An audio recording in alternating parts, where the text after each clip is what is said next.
the stars are here. Hello there, everybody. Welcome to Movies Are Real Best of 2025 Deliberations.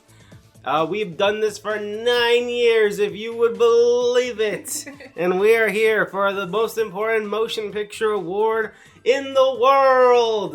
You know, the one with every category has some flowers for F1. Every category. We got to make sure this monumentous motion picture of this year gets the respect it deserves. Brian Lance, wouldn't you agree that F1 is one of the biggest movies of 2025? Every time I go on Apple TV, it's the only thing that's there. And I'm like, that is... Well, because they're talking about making a sequel. Yeah. It can't be called F2. No. Because that's a different... F1, 2. F1. I think I would call it F1 the sequel. F1 again. You got that one, I forget that actress, but like, what are you, some sort of old school cowboy or whatever the hell. Anyways, Carrie! F1 number one fan. How are you? We're here. I love the cars that go from... Oh, here comes the car driving past the red carpet. Oh, man. We love to see the titular F1 car. There's only one of them, as we know. And I'm George. Hello there, everybody. We have gathered here again to decide what are the best and horrendous motion pictures, the weirdest motion pictures of 2025. The Oscars need to have those categories. It's true. Most weird. Yeah. Aren't they introducing a new category? They're doing stunts. Stunts. They added stunts. They saw the Fall Guy and they're like, you know what? Finally. Right. Yeah. So if you are new to this shindig, the way this works, we have a list of categories. Underneath those categories, we have a bunch of movies nominated for that category. Again, it's always an honor. The amount of effort and deliberation that goes in just getting on this list is so prestigious. And from that list, we whittle it down to 3 winners. Well, 1 winner and 2 runner-ups. Other than But really, they're all winners. Exactly. And then we have a top 10 list, which is a ranked list of the 10 best movies of the year.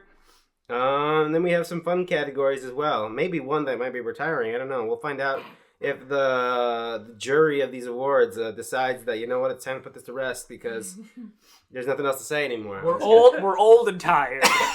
That's the bit. Fair enough. Are we ready, I guess?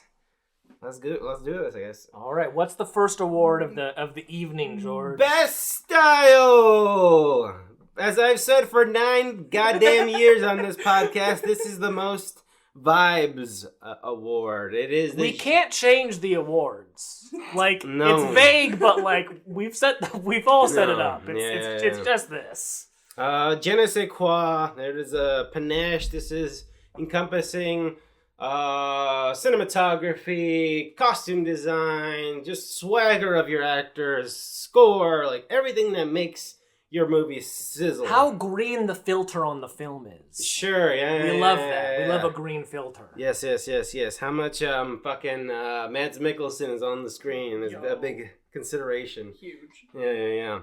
So anyways, since I'm already talking, I'm gonna... The amount of Robert Pattinson's on screen. That's a big style thing for me.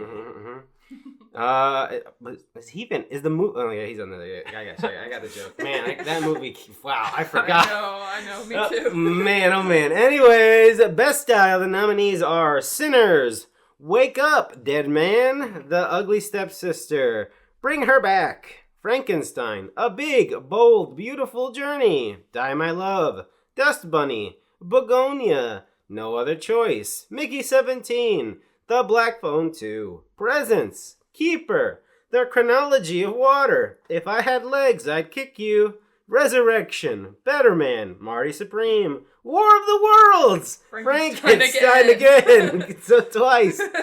Him, Ash, Seven Veils, Boys Go to Jupiter, Mr. K. That's a lot. It's a lot of films, yeah. I deleted one of the Frankensteins, guys, so we're down one. Okay, that'll save us some time. War of the Worlds is definitely one of the movies with the most choices made in regards to its style and the way it looks.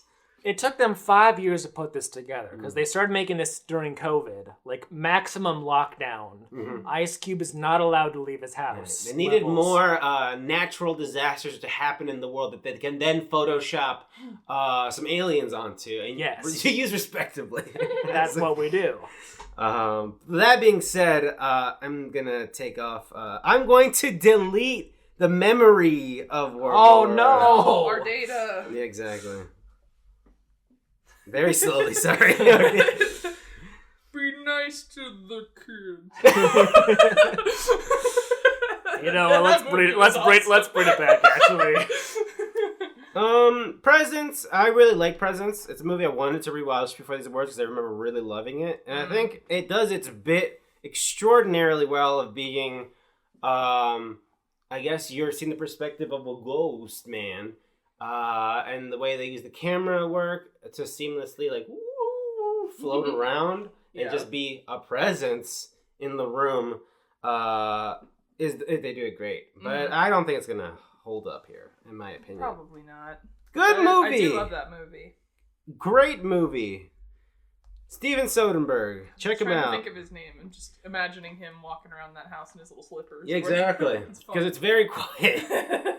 one movie that was like style really elevated it was Ash. This was a Shudder original that I think we all just kind of blind watched. Mm-hmm. It was like a lady. She's on a alien planet. It's all red. It's a very red movie. She's all She wakes up and her crew is missing, and she's trying the to crew's piece together missing. what happened because she doesn't remember. Aaron Paul's there, and the aliens are like they're like, oh man, I'm trying to remember exactly. They were Goopy and Spiky. Am I wrong? They were Goopy and Spiky, and there was some, and they were like in like a canyon type of thing. Yeah. Maybe they were computers. Anyways, No, I can't remember this movie, so maybe there was a very funny the little robot man. Little surgery robot was very funny. Oh, I did like that. Yeah. Anyways, this is a movie I didn't like, so I think the movie's all style, no substance for me personally. But yeah, it is all style, but it was very pretty. It was very pretty. I love purple. But yeah. I love color out of space. Exactly. That's what I like about Shudder is, the stuff, whenever a Shudder original you watch and you know what, that had something to it. Maybe it's not, great, but it had something that, you can always remember by, I feel. Yeah. I like No Other Choice, but it's just Park Chan-wook doing the Park Chan-wook thing. That's true. Which I'll delete. Again, we love his transitions, folks. We love his editing style and the way that he sets up funny scenarios and mixes it with music and fun camera perspectives, but I don't know. Not top 3. Not top 3 for me. Keeper. Keeper was good. Good cinematography. Good pacing. Osgood freak. Osgood's always great at cinematography and pacing. And using that and just create an atmosphere through the way the scenes are what's the right word? Just the framing of everything kind of induces that dread. And this one's pretty solid, it's no oh my god, it's no Long Legs. I can't remember my favorite movie of last year. What was it again? Tall Boy. That Netflix movie Tall Boy. Oh god. But yeah, I don't know. I don't think that hangs as well. Good freaky guy. He's a freaky guy. He has another movie this year. Another dark trip. Another dark trip. Whoa! This man won't quit. He's crazy. He's in a lot of debt probably.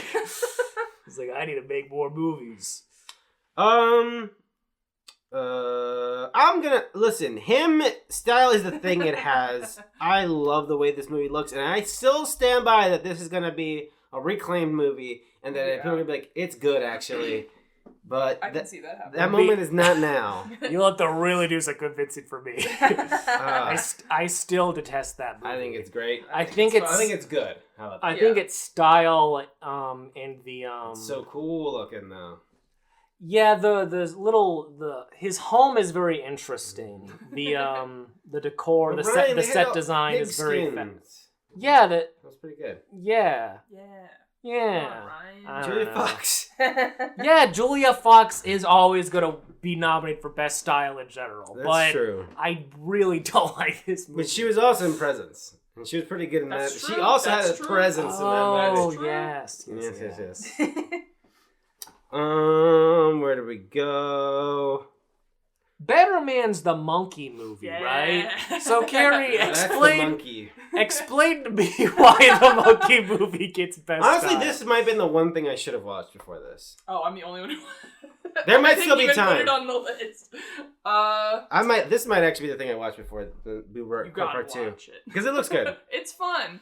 I wouldn't fight for it for Best Style necessarily. I need to rewatch it too, but it's a very energetic movie. And that was in the awkward last of December, early January vibes. That's what it feels like. Lifetime's It like came out in Europe where they all loved it. Where they all loved it like early in the year. Yeah, I love that monkey. Well, late, like right when Oscar season started up, and then when it was ending, it came here finally. People were like, "Who's this monkey man?" Yeah, let me look up.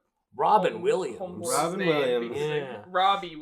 That's right. Robbie I was like, I don't remember what this guy's name even is. I think his name is Monkey Man. Monkey Man. But yeah, no, I think this movie is way better than you might expect it to be, just on the premise of biopic about a guy, but he's a monkey. A guy that you don't know. Guy who isn't a monkey, but he's a monkey in his biopic, because maybe that's how he feels on the inside.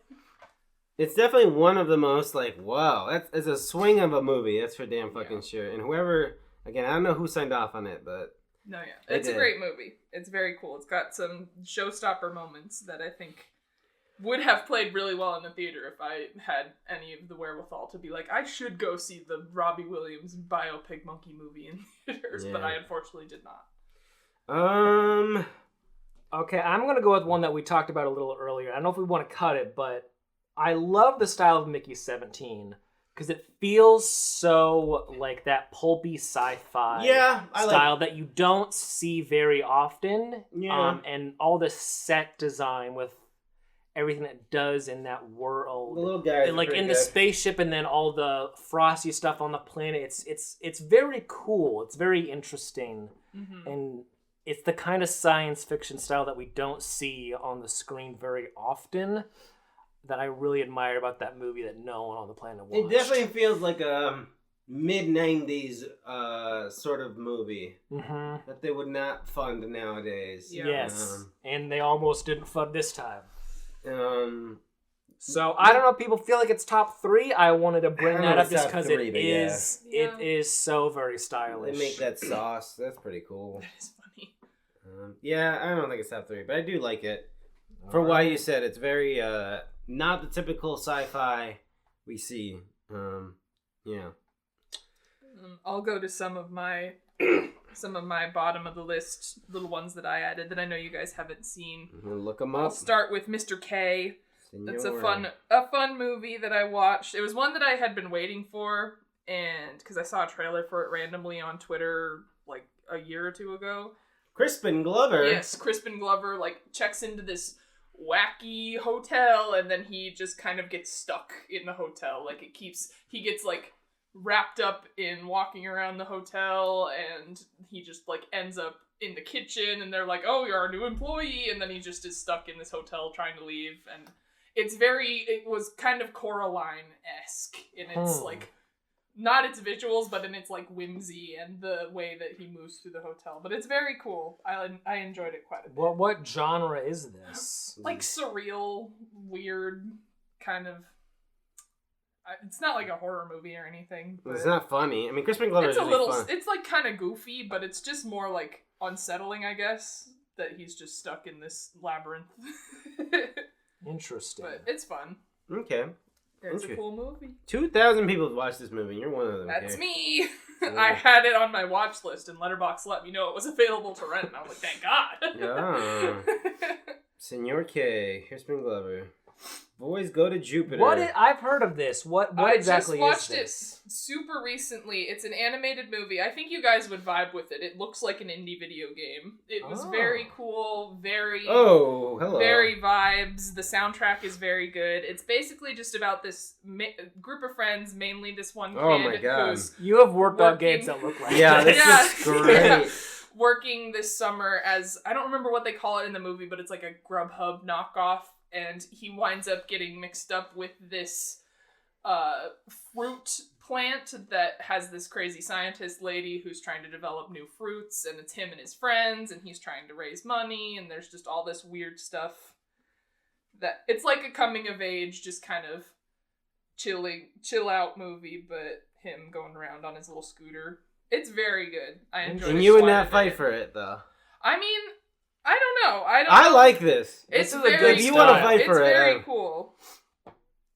Okay. I don't know if I would fight for it over other stuff on Maybe the we list, keep this. This looks great. This looks incredible. Mr. K. But yeah, I think you guys would really like this. Boys go to Jupiter. That's very cool. That looks cool. Where did you watch that on?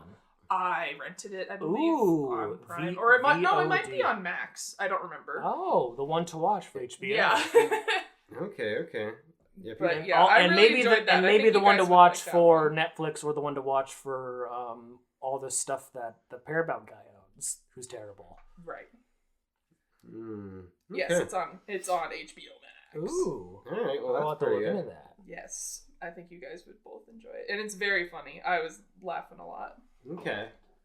All right. Is that all the ones you want to talk about right now, Carrie? I can also mention Seven Veils quickly. Yeah, I wanted to watch this. This dope. Movie rips. It's awesome. It's my favorite thing. We're staging a production, but and everything's going great. Everything's going fine. Well, because it's Amanda Seyfried's character is staging a production that her old mentor last staged, and he has died. So she's staging it, and everyone is kind of like, oh, this is such an important restaging of this classic play that we all love. But she's kind of doing things a little differently, but also infusing some of the bad experiences that she had with this mentor and her father, and it's just all kind of amalgamating into her getting her own trauma mixed into this production. And the way that you guys were describing some of Chronology of Water is kind of how some of this is presented. Just the, like, she'll have some flashbacks of stuff that happened. That was going on in her childhood. And the way it's presented is, like, old-timey-ish footage. And it's really cool. I think you guys would enjoy this one, too. Interesting. This one looks really dope. Is this another one, Carrie? How strongly do you feel about this one? Because I think this list is fluid. I think right. I think in terms of overall style, I would give it, of the two that I've just talked about, I already deleted Mr. K because I don't feel as strongly about that one. But between the two, I'd say that Boys Go to Jupiter has stronger style. But because I like more, like, Seven Veils looks awesome, but most of the stuff that I like about it is the thematic. Way that it's incorporated. Alright, so I'll cut it through. Would heartily recommend. Yeah, I want to see that. That's definitely on my list. Mostly Boys Go to Jupiter and Seven Veils. But Mr. K, if you're really feeling a Crispin Glover itch. Yeah, ever since he didn't show up in Back to the Future 2, I've been let's see, where do we want to go here? Let's just go. Let's start at the top. Not deleting stuff, but just talking about. Just talking stuff. about the movies. Yeah, okay, sure. So Sinners, like, I don't know where to start with that, just because it's the movie. Am I right? It's the movie. I feel like it's gonna go very far in a lot of our stuff. Yeah. Such a cool... People who love to talk about eating pussy have never been more represented. Exactly. Such a cool, that, like, old Southern Mississippi style. All the costuming, all the style of folklore, culture that they made from the worst situation possible, but still trying to find joy and the music. Holy God! The music, the scene, the makeup, the costume designs in this movie are so fucking the way good. they designed the vampires is so simple yet threatening. The scenes in IMAX look gorgeous. Very good looking. Again, they shot that fucking river stomp scene in IMAX. And Michael B. Jordan, just covered in blood, firing at racists with machine gun. Just so much going on there. What is it called again? The cinematic montage or whatever. The cinematic montage. Or whatever that thing is called. But we're talking obviously about the moment where Preacher Boy does the "I Lied to You" song, and then it transitions into like music from across time, just past, present, future. Yeah, just mixed into this one room. While the thing's just burning around one them. Shot, or it's I don't think they shot in one shot, but it's at least presented in one shot. It's imprinted in one moving shot. Yeah. They literally burn the roof off the thing, and you can see it from the outside. Like, barn burner. What's crazy about what Ryan Coogler does with this is like it feels like effortless the way he makes it look easy. It feels like it's a flex. Like I can just do this. By the way, guys, I just choose to do Marvel movies. It's like, well, what the hell, man? You can just do this. They did make this movie pretty quickly, as I understand. Yeah, and like it's very impressive. Yeah, it's great.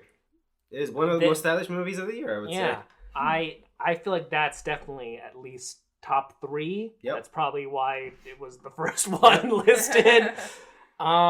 Wake Up Dead Man, another one up top here.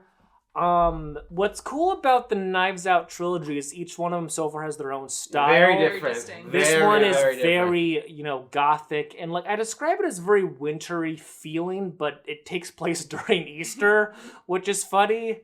But like it's because it's very cold. It just feels very cold and like spring hasn't happened yet. Mm-hmm. The whole thing feels kind of like a funeral.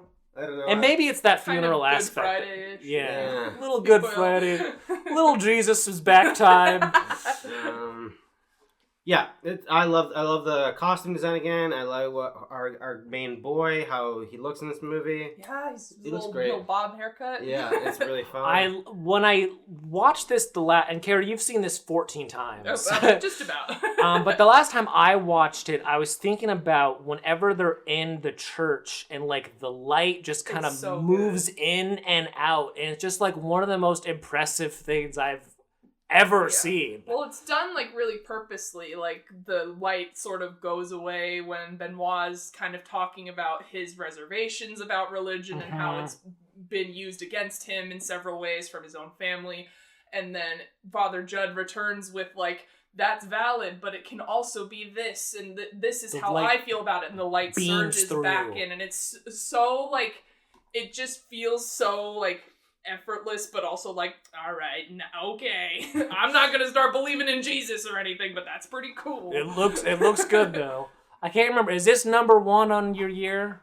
This is number 2, I think. Oh, interesting. Whenever I see the movie of the year that Carrie has hit, the 5th rewatch, I'm like, that's the movie of the year. That's the movie of the year. It is number 2. Sinners is number 1. Okay. But yeah, just wanted to bring up those two. The Ugly Stepsister, holy fucking shit. I need to rewatch this one too. I mean, this is before I say this again, I think this is the first feature film from this director. But if that's the case, yes, this is essentially their first big feature film. Which goddamn. Yeah, and I think it's very much like, again, movies are made by like a crew of people, and like the cinematographer for this is just fucking insane. Like, it just looks so textured. I don't know if they shot it on film, but it looks like it's shot on film. Mm-hmm. It just has, and if they added artificial grain, it looks beautiful. It looks weathered. It looks like a fucking. I have a movie in my shelf called Fascination. It's this fucking French guy who makes little, very wispy, very I'm a very pretty blonde lady with this see-through, like, kind of like sheer dress that floats in the fucking wind. Yeah. Like, it's all very, like, I don't know how to describe it, but it's just got a fucking vibe. And this movie, I love the way this movie looks so much. I agree. And it's gross and... Oh, this movie upset me a lot. In a beautiful way. This is an upsetting movie.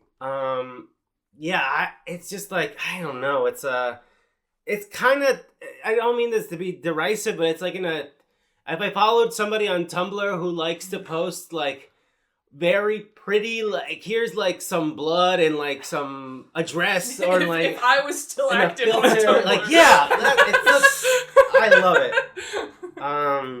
Yeah. This is a Pinterest board of someone who's going through it. I guess, yeah. Yeah, this movie looks great. Yeah, I love this one. Yeah. Definitely one of my faves of the year. Yeah, it's really impressive. Also nominated for an Oscar, which is crazy. Let's go. There's always one Carrie movie that sneaks into the makeup and hairstyling category. Remember when Border was the movie? That one, that was awesome. There was no world where that movie would have won. Yeah, they fucking gave it to whatever white guy got put in a fat suit that year, but god damn it, Border fucking rules. Right, this is that's what I thought. So this is the editor who worked on Victoria, Border, Pleasure, The Chronology of Water, and David Lynch, The Art Life. God damn. Ooh. It's just fucking gorgeous movie. Love this movie. They did that. They did all that for Ugly Stepsister too? Yeah. Wow. Oh, there was two editors. She was one of them. There was two editors for Ugly Stepsister. She was one of them. I was like, for a first time. Well, I said editor, not director. For a first time director again. Oh yeah, the director. I don't know how she got this talent. That's crazy. She fucking chose the right people to work with for this movie because it's great. And also there's some cum in this movie, so that counts for something. I don't know what that counts for. That could be our new category, which movie has the most cum in it. The most cum in it. Oh man, that is. Fucking, what was that fuck ass High movie? Life? Yes, thank you. It was like High Life. Like, what the hell? High Life would win every year, though. That's like coming out with the stunt award after Mission Impossible's over. Coming out with the cum award and years after High Life is over. It's like, damn it. We were so close! Bring Her Back. This is the movie, the follow-up for Talk to Me. Very, very... mean movie. Mean movie. It's a mean movie. We love to do mean things to children, these guys, don't they? Yeah, it's very gross in the very talk to me sort of way. Mm-hmm. Good makeup and effects for gross gore stuff. Yeah. The fake VHS stuff isn't neat. I don't feel super strongly about it, but no. In terms of style, I don't know if I feel the strongest about this one. I think we can cut it. I love this movie. Yeah, we can cut this. Yeah. I like. In terms of cinematography, I like all of the shots where the demon child is like obfuscated, like the broken mirror, or like showing him through the frosted glass. That stuff's all really cool, and I love the color palette of the movie. Yeah. Color palette's very cool. That movie just overall did not hit me the same as Talk to Me. That's fair. It is very mean, and I like a very mean movie. I like a movie where, you see a movie by these two brothers and you're like, these children are not safe. These children are in for a bad time, but that's gonna make me feel bad. But you know what? That's why we come to the cinemas. Frankenstein. This is another flex. This is a great movie. Netflix just gave this guy, a blank check to make the most gothic thing possible. And I don't know why tits are. I think they have like a quota for we need at least one awards movie per year, and then we'll make weird bad teen rom-coms with the rest of our budget. But yeah, they gave him the budget to build a huge ass tower to just build a freak. And he did Costume design and Jacob Elordi's monster of it's fucking incredible. Very good stuff. It's the most textbook this is all gothic, just again nonstop. The little part where his back is it's so good. It looks beautiful, gorgeous. Again, with Guillermo's very good at making very pretty gory gothic things. Yeah. Costume design on Mia Goth. It's great. Again, speaking about wispy dresses in the wind with your candelabra fucking walking around a goddamn castle. More super deliberate color assigning, her only being the only one wearing a lot of greens and life, and she's the witchy weirdo, and it's just all very, very good stuff. Nice fucking weird vests on Oscar Isaac. Oscar Isaac just being ungodly amounts of hot. Yeah. Just in his fucking wet ass relax. Curly hair. Jesus Christ. Yeah. My only complaint is that when they use green screen special effects, when they do when the lightning is hitting, I just wish it was the Francis Ford Coppola Dracula, the matte painting, but that's not the world. No one's doing a fucking matte painting for that shit now. That's the only bummer stuff I don't like about the movie. But yeah, it's a gorgeous movie. Big, bold, beautiful journey in this movie. So stylish and beautiful. It's gorgeous. Again, I there's the only place where we can talk about the soundtrack, but you got the Hayao Miyazaki guy fucking on the soundtrack in this, and it's fucking incredible. I don't know how that happened, but it's great. The director Kogonada, he's a film bro of a certain variety that doesn't really make movies, and he's making movies, and he's making like just weirdly specific stuff for weird people, which is mostly movies. Like us. Yeah. Very, very pretty movies. Yeah, I think I don't know if this movie's gonna make it. I don't think this hangs in the top 3, but it is his. It's the most budget he's gotten, which is crazy that anyone ever thought to give this guy a budget. I love him so much, but like, wow. Because on surface, this looks marketable. But once you start watching the movie... You're like, this is... like, immediately, you're like, what is this? Yeah. These two people are not very, like... They're not who you think... Fleabag doing as a fucking... Fuck yeah. You wouldn't give those characteristics to, like, you know, a movie that looks with that poster, you know? So, but my God, is it good. Yeah. It's gorgeous. I love it. Time I Love. This is... I need to watch this still. Unfortunately. So without too many spoilers, you know, give me the style rundown. Why is this a stylish movie? Erratic. Yeah, that's what I was gonna say. Like the way that it's presented, not necessarily like it's a beautiful movie, but like not as much as the other movies that we've talked about already. No. Is it about the actual images on the screen? It's just the way that it makes you feel. Yeah. It makes you feel unstylish. It makes you feel bad. Well, I usually feel unstylish and bad. No. Oh, no. Yeah, I mean, I think the style comes in... It's a very physical performance for Jennifer Lawrence, and the way she works in the stage that she is, like the set dressing, her... outfits, the weird countryside sort of deal with the grass and the beat up truck, like motorcycle driver. Yeah, there's just there is a vibe to it of, again, just a woman under duress. I don't know. It is just the music is phenomenal. I love that song. I forget what the song it's in The Best Moment, but the way these needle drops is great. The weddings, like, yeah, there's just a lot of, like, this, it's, again, sort of like Ugly Stepsister, like, they're making this woman falling apart very pretty. Yeah. Yeah, it's a very, very, very cool looking movie. I don't know if it'll hang. Probably not. Yeah. But I do love that. I like that movie a lot. Dust Bunny, oh, man. Let's go. I mean, the movie just... Yeah, this is just phenomenal. Again, this is the one movie from the guy who gave us Hannibal, the show. Brian Fuller, Pushing Daisies. My guy. No one likes his stuff, apparently. Fantastical realism sort of dealio. Very like modern Pan's Labyrinth type like of thing. The most Pan's Labyrinth, Guillermo del Toro-esque fucking movie. Like set in like a modern apartment building. There are fantastical, magical things happening in this very otherwise, well, not totally normal. It's still kind of a picture stylized kind of world. Stylish world. Yeah. But the way how fantastical it gets is pretty crazy. Yeah, I mean, I love this movie. I love the way this movie looks. I love the choices made. It's great. I don't know. The Dust Bunny is there. He's big and he's a real guy. He's a real guy, and he is your friend. I love that movie. I'm gonna keep this, but I'm very impressed. I know we talked about when we did our review of it, but the effect of the bunny coming out of the floor is like so impressive for, I assume, the very small budget this movie had. Right.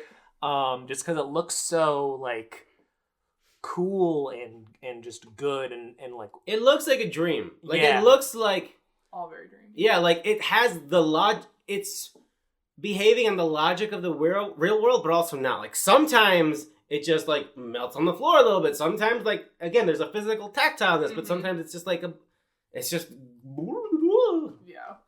it's very dreamy. I think I talked about it when we first talked about this movie, but this is like a Tideland that isn't just like deeply depressing. The Terry Gilliam movie Tideland, where the little girl's parents overdose, but her brain can't comprehend that has happened, so she's just like in a mystical world of her own. Yeah. So yeah, Dust Bunny is good. I'm gonna keep it for now. Bugonia, the latest twisted trip from our man here behind the fucking Squarespace ad at the Super Bowl. What? Yeah, he did the Squarespace ad with Emma Stone. Oh, I can't believe he did that thing with Emma Stone. Yeah, that's crazy. I know, Yorgos. There's one of my favorite comedians, Chris Fleming, has a new special coming out. Be on the lookout. But he has this joke where he's like, "I don't like this Yorgos Emma Stone thing happening. I don't like when someone who doesn't need to be told how to find their clown is being told how to find their clown. We need to bring back saying, who is that?" He's talking about Yorgos. Very funny stuff. So this is again stylish and it starts off kind of closer to Kinds of Kindness sort of vibes, and then it gets a little fantastical. But I think the camera work, again, this movie has a grit to it. Like there's a texture to this movie again. The shots, very close-up shots of people's pores and sweat. Everyone's so greasy. And yeah. Because they've got like gel on them to yes. get the alien vibes away. Yeah. Things feel very like when they're in his house, things feel very like tight and small. And then I think about like when we're in like her world, things are like it almost feel I don't know if it's literally this, but it feels like the camera's like looking up and you just like see more. Like just high ceilings, like in like her home and like in her office, where everything just feels so big and like because like when she's walking on the hallway, it's a lot of like she's like the camera's kind of at an angle. Like and there's like a high ceilings like far and away, so you can see like the length of her. Yeah, you see like the difference between the worlds of these two people. It's a lot tighter when we're in the and that's all very cool. And then of course when we get to like some ending stuff, it becomes a whole different type of style. Which is very interesting. Mm-hmm. I would like to rewatch this. I love this movie so much. It's very good. It's the most like I've had overall fun with the Yorgos movie. This is my favorite of his. Yeah, nice. I love it. It's so good. I can keep it for now. I think. Yeah. I'm also thinking about the like between scene shots. Of like the time cards, and also whenever he thinks about like memories of his mom, and it's all like black and white. Yep. Very good. A lot of cool stuff. The fucking black phone too. Listen, those scenes. It has style. It has a style. Those are very good looking scenes they shot in 16mm, and that's all I got for that. Yeah, I mean, I won't fight for this movie on this list, but it is very stylish and cool. I still think about how when we watched this, I had an eye infection, and my eyesight, my eyesight was like very blurry, and this movie's very blurry. Yes. So like it was extra blurry, but then it got to the dream scenes, which were even more blurry. And I was like, I literally cannot see what's going on. It's like I'm not wearing my glasses. I am definitely wearing my glasses. But I don't like the story of this movie enough to rewatch it now that my eyesight's better. So, listen, you guys will be happy to know I rewatched this movie and I was like, oh, I don't like this. Oh! Like, it's good. I still really like it, but I was like, oh, this too high on my list. Yay, victory. This needs to go like 10 movies down. I do really like it, though. It does a lot of stuff that I love, but I was like, what was going on? Anyways, that movie, they made choices in that movie. It's very silly. The best choices being those the sequences with the 16mm. They looked great. The chronology of water. I don't want to. Yeah, I don't want to drag on too much about it because we talked about it in the last episode. But this movie is. I don't want to say it's all style. It's significantly styled. Structurally, the movie is styled. Like, yes. Yeah. It's. I don't know what to say, man. The sound, the way he uses sound, specifically if you're watching a movie theater, the way he uses the left and right channel. Just the commitment to the bit of the. Talk about grit, the fucking grit, the way they use blood and water. And just sweat. It's just so fucking sweaty. The camera's just like right in her fucking face. It's so sticky. And again, the editing, the structure of this, it's just like this movie like is always like fucking stabbing itself. I love it. They edited this while on Adderall. It's just crazy. They were, man. And for many people, the stylist movie is what's going to be like, oh, Kristen Stewart, I'm a fucking artist. Go fuck yourself. I love it. I love it. I love it. I love it. I love it so much. If you're someone who's like, why can't they just make a normal movie? You will blow your brains out. Yes, 100%. If you just want just a regular ass movie, this is not for you. But if you want something that's just like projected in like an art gallery, it's just like, is this a installation piece or a movie? It's like, it doesn't matter. It's just there. And I'm going to use that to actually skip one that's on the list and go to the next one. Resurrection. Okay. I did not see this. I would describe that in the same way. Like, this movie is style. Mm-hmm. I mean, it's a tribute to style. Yeah. And it's a movie that I personally don't like that much. Yeah. And I don't care if you feel like fighting. Yeah. I mean, I liked it a lot. I wouldn't necessarily fight for it, but it's a very, very cool movie. It's a very good looking movie. And it's got like 5 distinct styles. Yeah. So very impressive. And some of those styles are fucking real good. Very good. The beginning one, I love that one. First one. It's great. We got the theaters like, oh, they're watching the movie, you know? Just like me. Exactly. But yeah, we're cutting that. And now we'll jump back to If I Had Legs, I'd Kick You. Eraserhead for moms. I guess. I don't know. And Conan's there. And Conan's there as well. Yes, Conan is there as well. Which is just how I think the directors described this movie, like, this is Eraserhead for moms. This movie's very Eraserhead. So all that to say, like, very dreamlike, like, what is going on? Mm-hmm. Perspective of somebody, like, losing a little bit in touch of reality. Very tight, very close, very anxiety-driven, stylish movie.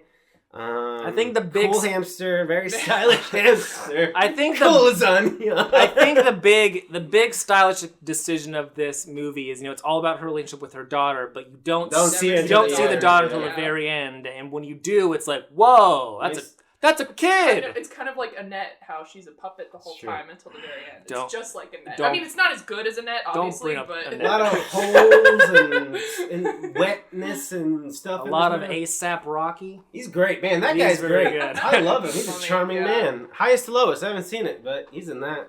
That being said, I don't know if it sticks, but this is very good. I think of the performance when I think of this movie and less of the style. So, and I know we'll talk about this when we get to best performance. Realizing this was such a stylish year. Wow. Marty Supreme, it's what's his name? That Safdie guy doing his thing again. I don't know which one's which. And what's his name? Well, the writer, Josh Safdie. Yes, this is Josh Safdie. The writer and producer of this is married to the director of I Had Legs, I'd Kick You, and I would say their style is very similar.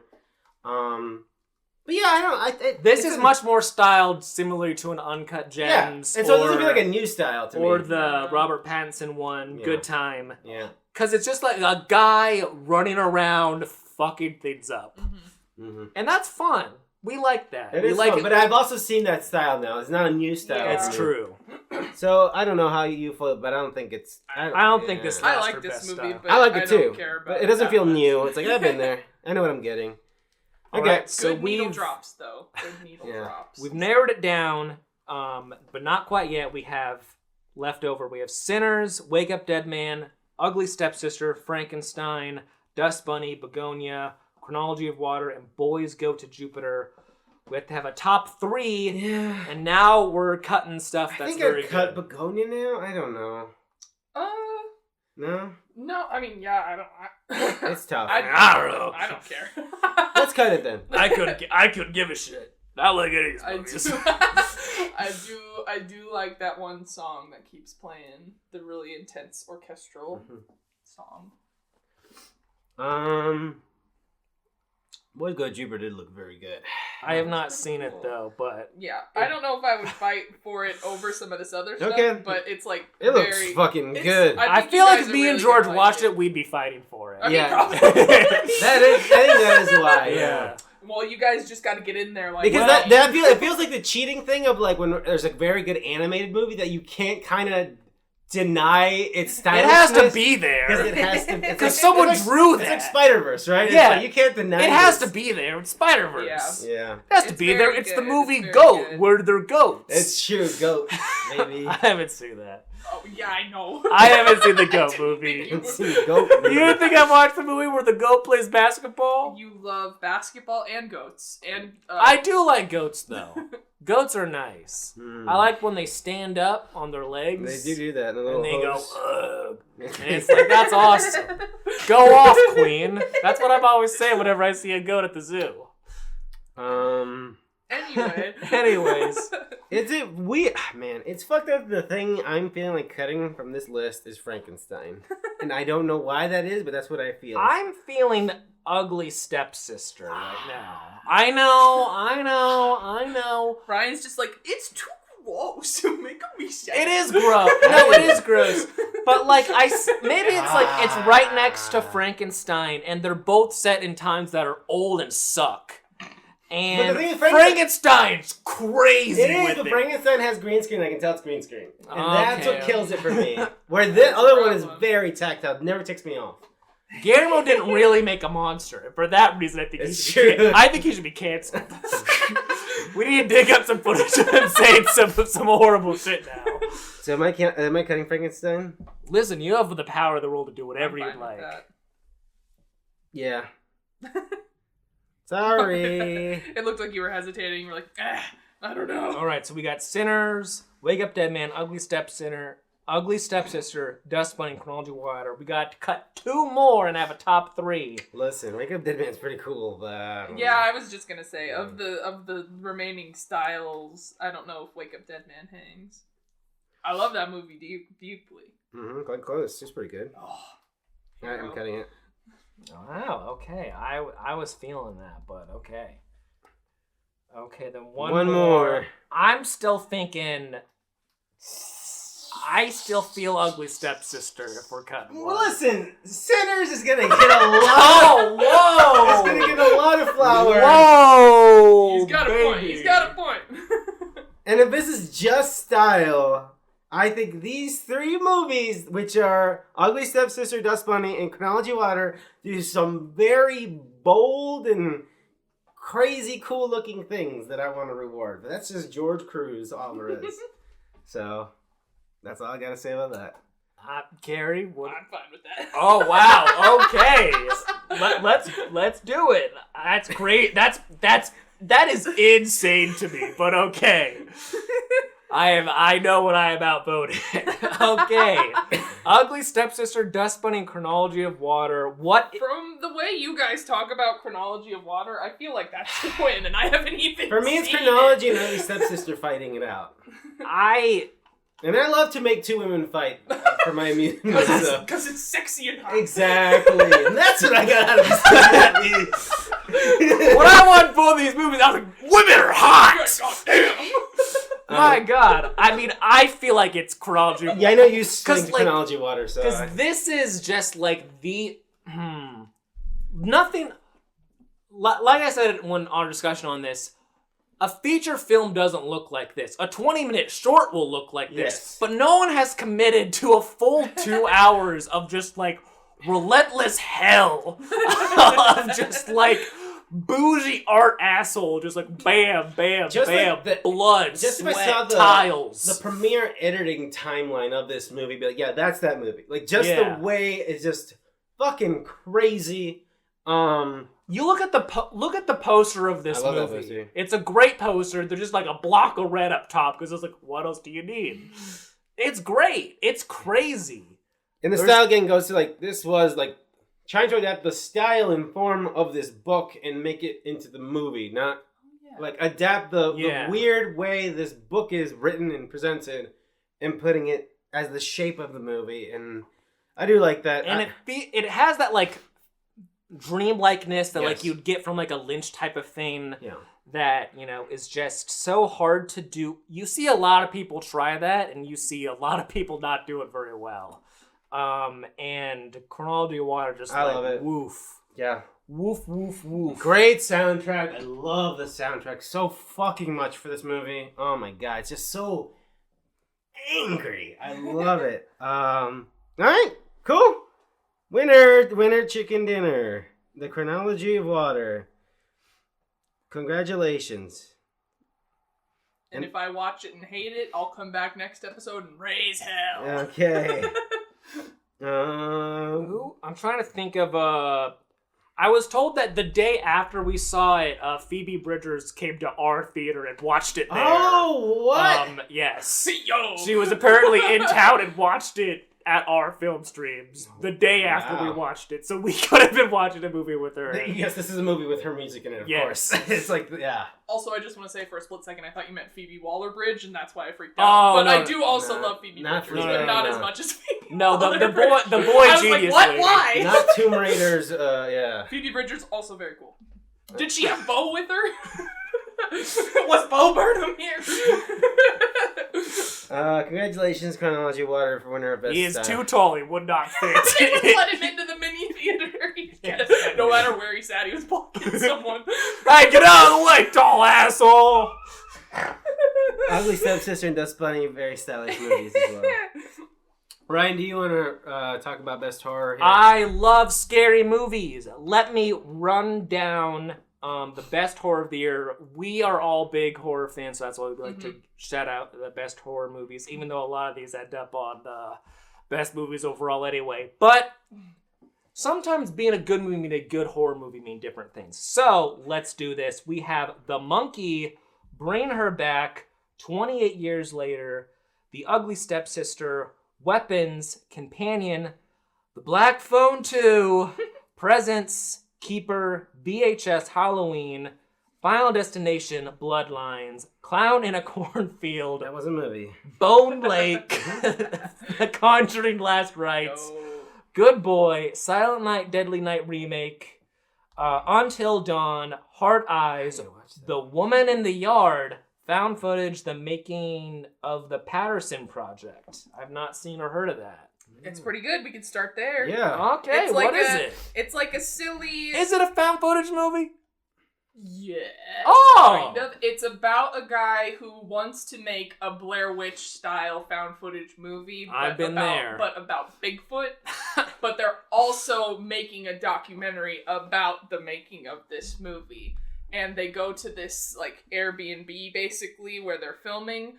And there's an oubliette in the basement that winds up getting disturbed and releases some demons. I hate when that happens. I hate when I disturb the oubliette. But it's a very funny movie. I was cracking up. And in my review I said it's like if you go to make Evil Dead and Evil Dead happens to you. So I would highly recommend it. It's so fun. It's such a fun movie. I'm going to add it to my watch list. Yes. I'm giving you guys homework assignments. Okay, I need some. Well, I meant to watch Die My Love, but then I forgot. 89 minutes, folks. It's a a beautiful number. No, yeah, I really like that movie, and it's very, very funny. Another only 2,000 people have watched this movie. So. It's funny, but is it? What about that horror aspect? That's the spookiness. It's more of a parody-ish type of horror movie, but there are some spooky stuff that happens, but it's mostly laughs. Okay. Very good movie though. My phone's freaking out. Okay. There's too many movies. Ooh, the demons, the oubliette. Facebook has deleted my wife. I gotta rewatch that movie. I want to watch Hard Eyes, and I don't know why. It was alright. It's fine. It's better than some of the other movies that came out last year that I forgot about. Yeah. I don't know. It's so... I'm going to delete it, but, you know. Yeah, it's not going to hang. No. It feels like a slasher, and like I liked some of the ideas, but it just didn't... didn't... the spirit of the 80s, 90s trashy slasher, right? Yeah. But it just didn't, you know... There's fucking, there's killing, yeah. No. Yeah. It has all the things that a man would want, but yet somehow the ending package is just very... very middling, I feel. It's very goofy, but I don't know. It feels like...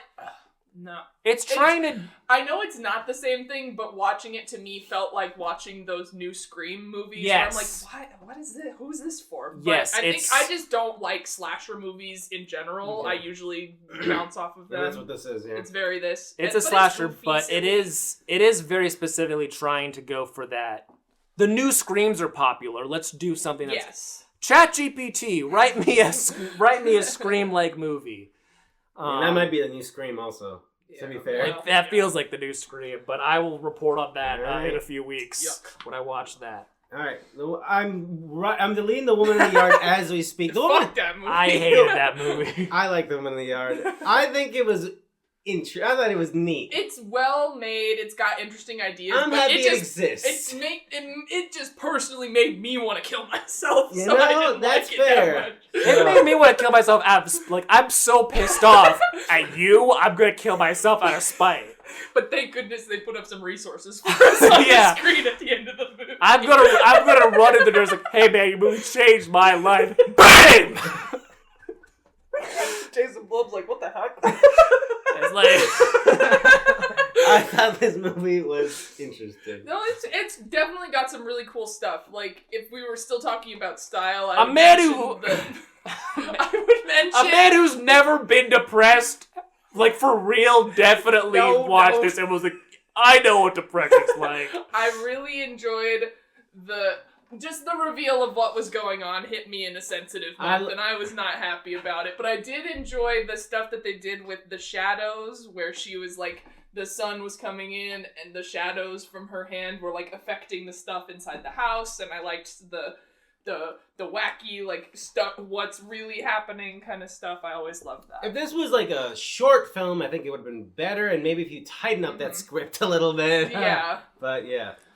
As someone who generally loves, like, the horrors, trauma movies, I wanted it to just be a silly lady in the yard that was, like, actually a fucking werewolf or something. I don't know. Sorry. That was a little too big brained for me. She's actually just a crazy old lady. That would have been funny.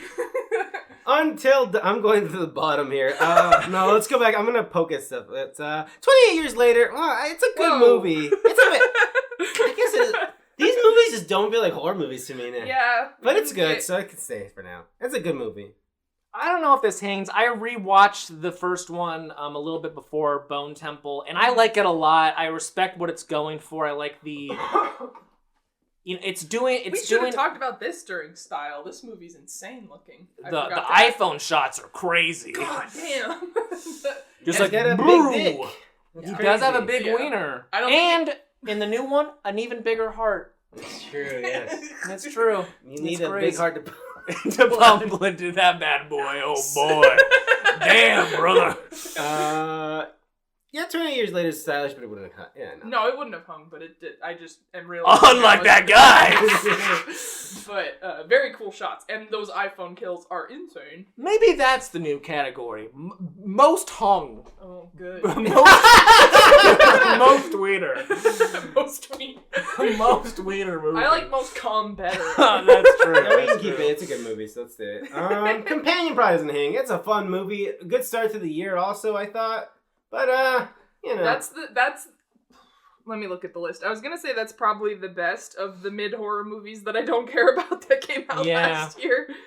But... Because that was an earlier movie of the year. Yeah, it was like February. Very fun. Liked the ideas of it. It was more... funny. Yeah, it was funny. The horror stuff was more... He's funny. He's very delightful. I feel like he's... he's in The Boys, which is like his big breakout theme. Better than his dad. Oh, yeah. Oh, by a million miles. That's like an apple falls far from the tree. And thank the Lord.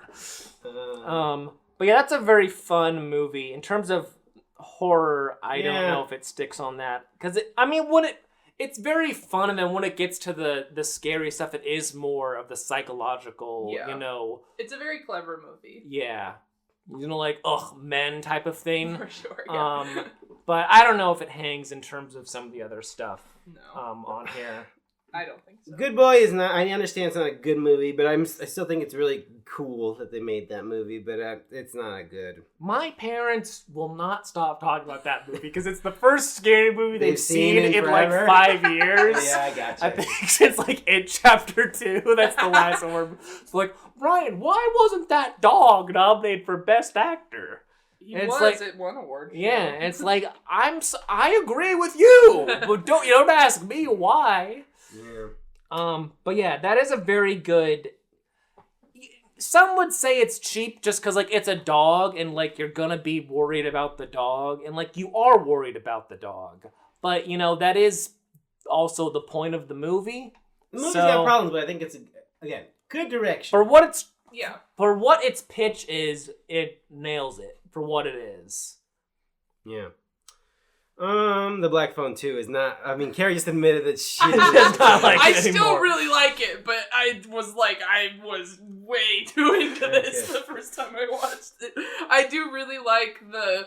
I love ghost stuff. We know this. You found a $20 bill on the ground that day that really tainted your energy. Wow, this is a good day. Whoa! I love wintry horror movies. I love phone call horror movies. Me too. I love movies where we explore the idea that ghosts exist outside of time, and so it's got a lot of stuff going that I like all of that too. I despise that movie so much. Well, okay. It's just too long and there's too much going on. It is too long. I think Until Dawn could have been a lot worse. I think it's fine for what it is. I like Until Dawn. I think it's fine. It's fine. It's not the best. I'm not mad at you guys. You just gave everyone else. I know who you're mad at. Me and Greg have this conversation over and over again, how I don't understand what people wanted from an Until Dawn movie. You literally already have an Until Dawn movie. Play the game again. It's a really smart adaptation of it. It's so smart, and I think people are dumb. They don't get it. The people who want video game adaptations clearly want Minecraft and Five Nights at Freddy's, which is just they want references to stuff that you like. Oh, yes, sure. I forgot to put Five Nights at Freddy's 2 on the list. I did, yeah. No, you didn't forget. That movie yeah, is... I think Until Dawn is very unfairly maligned by every single person. I think it's a good adaptation. If it didn't have that, if it was just its own original thing, like, people would be like, oh, that's fine, you know? People whose criticisms start and stop at, it's a bad adaptation of Until Dawn. Where's Rami Malek? Great adaptation because it's literally adapting it gives you the experience of playing the game. Yeah, it's perfect. No, well, it's not perfect, but it's a great... it's a flawless film. It's awesome. I love any cast member. I love Peter Stormare. Doesn't it have that... Am I imagining it? Does it have the lady? It has Marty Supreme lady. Yeah, Marty Supreme lady. I saw a video. Odessa. Yeah, she auditioned while she was on set for Marty Supreme. She found a phone booth and had to tape her audition stuff that night. Okay, right. But anyways, it's a solid movie. We can cut it, but I'm still mad at whatever. But people are stupid about that movie. I'm gonna bring up a movie real quick. What? A movie that I remember thinking was fine, and now I remember 100% zero things that occurred in it, and that is The Conjuring: Last Rites. What the hell? Mirror. Yeah, remember how fast that's such a good deal. It's a good deal. You got a good deal on it. The evil mirror that Lorraine and Ed saw when they were younger. And then the mirror made Lorraine go into labor, I think. Maybe. That's not... Yeah. Then they almost crashed, and then the new family has the mirror, and... Guy wants to marry the daughter. Yes.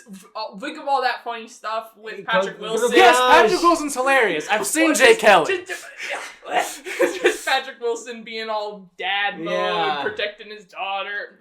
I mean, it obviously... His doctor, who's a different actress in every single movie. It's better than the third one. Yes. Yeah. By a significant margin, I think. The third one is much more Scooby-Doo-ish, which is very funny. But this one's definitely a better movie. Yes. And what about the wedding where all the greatest hits from the entire franchise are there, Ryan? Stupid! Why, you're probably fucking creaming yourself at the fucking Tony Stark funeral, fucking asshole. Why would I be coming at a funeral? Like, oh my god, it's Hawkeye. I fucking hate Hawkeye. I wish there was an app where I could discuss how much I hated Hawkeye, but I got kicked off of it immediately. And Conjuring: Last Rites is good. I don't know what to tell you. It's pretty good. Anyways, I don't know if The Conjuring: Last Rite hates. No, it doesn't hate. Probably not. But it's good. But you've always, I'm bringing this up now. You've always had a real problem with this franchise, and I'm tired of it. No, listen. The Nun 2. goes a lot harder than it should. Okay, yes. Annabelle comes home. Listen, the spin-offs where they're allowed to just do whatever they want are very entertaining. But these ones, they're just like, this family's been through so much, and also this stuff really fucking happened, people. Well, so the movie's not about them. It's about the fictional Ed and Lorraine Warren played by Vera Farmiga, and that's what this is about. It's about hanging out with mom and dad. But then it's like about the healing power of Christ. Oh yeah, so that I guess. That is true. I always forget about the healing powers of Christ. I always forget about that. Anyways, we can cut it. Yeah, but it's a good movie. Yeah, no, that's totally It's fine. a good movie. Yeah, great movie. Yeah. Pound of the Cornfield. I was about to bring Pound of the Cornfield. Listen, in Nebraska, Why we gotta is this book represent. popular? We gotta represent clown culture. We gotta represent corn culture. True. Unfortunately, this did nothing in. It's fine. It did nothing to highlight those aspects of our world, which, as Nebraskans, are a huge aspect of our world. Silent Night, Deadly Night was really surprising and cool setup for a remake of this. Yeah. I don't know if it hangs. No, probably I still want to see not. it. Yeah. It's very fun, and I really like that guy. It goes in its very own direction, Rowan. which feels very... Is this Shudder? No, this was a Scream Box, It was Scream Box, okay, yeah. It feels very, one of those direct horror ones. Yeah. We're just like, listen, we have the rights to this. We're just gonna go crazy and do what... But they did some... They tried. Yeah, we're gonna they do did stuff. some very fun... big swing ideas, and I enjoyed it. Yeah. And I really like that guy. I did not love Bring Her Back's not top 3 for me. I don't know. I don't think I don't think Bring Her Back's top 3 for me either. It's very horrifying. You can also don't have to cut it right now. Very mean, very disturbing. In terms of like horror movie of the year, it's definitely one of those. But it just like Sally Hawkins in it. It just doesn't. It's really disappointing. What? Yeah. It just doesn't have that like spark in me. That like that just like I remember for a long time afterwards, like Talk to Me had, or some other stuff where it's like that's upsetting. That kid really crunched in that knife, and that's disgusting. Disgusting. And all that VHS stuff looked very good, Demon Man, yeah. But I don't know. It just did not resonate with me. Long term. Question: was Heretic last year? No. Okay, No way. Right? No, No way. No. I don't know why. I don't think so. No. 2024. Okay, cool. Okay. Anyways. What about Heretic? Let's bring Heretic back. I'm gonna cut that. So the list so far is The Monkey, 28 Years Later, The Ugly Stepsister, Weapons, Presents, Keeper, VHS Halloween, Final Destination Bloodlines, and Bone Lake. Listen, I know I'm a big Bone Lake fan. I love that movie. It's exactly what I want out of film. That's all Not a lot of stuff ends up on the Blue Sky trending page, but there was 1 week where Bone Lake was trending on Blue Sky for some reason, Let's go. and I clicked on it and I was like, "What's happening?" And I think some like film club like watched it, Okay. and people blew up on it. And I was like, I just did not expect. hundreds of posts of people be like, WTF is Bone Lake? Yeah, was that like the Bone Temple? No. And like now when I think of Bone Lake, I mostly think of like the weird time when I was on Blue Sky and I went to the trending thing and it's like, why are people talking about Bone Lake? It's a good movie. Because it went on Netflix. It went on Netflix. That's probably why. That is probably why. Yeah. Netflix but it was just very funny. So anyways, it's staying for now. Keeper, again, I don't a think good Keeper one. hangs. It's just not the No. best. Yeah. It's not my favorite Osgood Happy it Perkins horror exists. movie that came out last year, personally. Let's talk about Monkey then. Monkey, I need to rewatch. I also need to rewatch I Monkey. keep wanting to rewatch this. I own this now on physical. Nice. What's and stopping you? Exactly. But man, it's so wacky and weird and violent to the extreme. But there's another movie on this list that does violence extremely and randomly that's maybe better, but I don't know. Can two queens not just flourish together? No! Ryan? We pit women against each other on this show. Two women movies. Yeah. The Monkey. The Monkey and Final Destination Bloodlines. Yeah. We love female empowerment stories. on this podcast. That's what we're all about. Yes. So that's where I'm at with those. I do really love the monkey, probably way more than I should, but it's just the perfect intersection of this is hilarious and it's like funny, gory, but also it's like the stupidest thing you've ever seen. Yeah. And I love the fucking guy, whatever his name is, playing the twins. Another iconic twin performance in horror of 2025. And Rowan Campbell, the Silent Night, Deadly Night guy, is in this movie as well. So, I mean, it's got everything going for it if you really think about it. Well, how do we feel about, how strongly do we feel about VHS Halloween? I know you also, that's a good one of those, right? It's very good. Listen, I was looking at the Letterboxd reviews of this a while ago, and people are not high on it.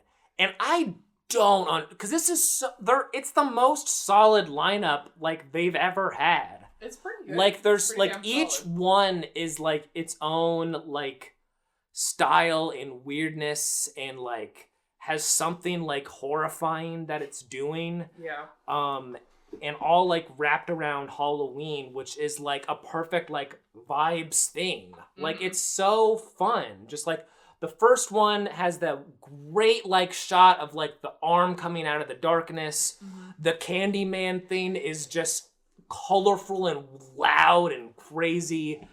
The videotape one is, like, horrifying in terms of, like, real, like, kid pics or whatever. Kid pics in terms of, in terms of the, like, real, like, horrible things that could happen, like, in the world. The ending one, that's, like, the haunted house with the funny record. With the funny record is just, like, loud chaos of just, like, another bit just happening everywhere. It's so good and so fun. Oh, and the one by the wreck guy is disgusting, horrible, and so stylish. Like, it's so many good movies in one movie, and I don't understand how we're not talking about this more. It's so good. I think people might be out on these movies. I don't know. They had... Why? I don't know. It's great. Like, as fans of horror, we should like when these directors, you know, whether it's the Wreck guy, whether it's the guy who does the Adult Swim Yule-log stuff, just getting a little bit of a budget to do whatever, but your only thing is, like, make it be Halloween. Mm-hmm. You know, it's like when it's like with Quibi. It's like, you guys can do whatever you want, just make it be vertical. Except for with this one, it ends up being good. Because that's a Quibi reference in 2025, George. You happy about that? But, yes, I love horror anthologies. VHS does it so good. And the Halloween is so good. I don't know. It's I'm crazy. I'm cut Bone Lake now because I'm starting to see it's gonna get. I like that movie a lot, but okay. Does everyone here love Final Destination Bloodlines as much as me? Like, this is one of my favorite movies. This is good. And again, I don't know if it's because I saw this in D-Box and was which we're all still jealous happy. of. I was so happy I lost my passport and had to go through all of that, and then I watched that as a treat. Like, I think there's a lot, like, the beginning is fantastic in this movie, and I think it kind of slows down a little bit, and then it goes back up, and then the Tony Todd stuff happens. Like, once we introduce the skeptic guy, and he's part of the group. Mm-hmm. I don't know. There's stuff in this movie that's, like, fine, but the highs are so high. This. The highs are high. When I rewatch a bunch of Final Destination movies, the most annoying part is there's always people who stick around until, like, the third act who are like, I think this is bullshit. But, like, they all realize pretty quickly, I was like, this is happening and we all need to work together, actually. Oh, goodness. So that's a big relief in terms of, like, there's nothing like, you know, getting in the way for arbitrary reasons. It's just like, this is a Final Destination movie. Mm-hmm. And it's great. The random, you know, killing nonsense is all very fun and silly, but... The fact is, I think the biggest thing is that the people in this movie and the directors know what a Final Destination movie is. Yes. Everyone here knows what we're doing, mm-hmm. and I think that's why it works so well. Yeah. Because it plays with your expectations, and even though all the Final Destination movies at the end, they're like, they're all gonna die. But I love the glee that this movie has killing these characters. It's having so much fun. Oh, incredible. Obviously the Tony Todd bit is like really meaningful and fantastic. So you all like this movie as well? Yeah, okay. no, I love this one. Okay, cool.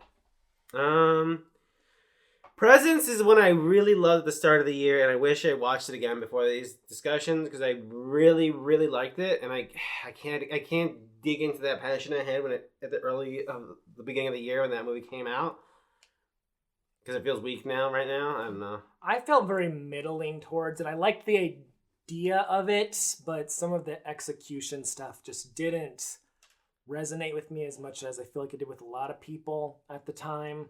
Mm-hmm. And then I rewatched the trailer, and the trailer gave away the ending of the movie. I realized, and I was like, "Oh, that's very strange that they would just do that." Like literally the last shot of the movie. Oh yeah, I remember that. Yeah.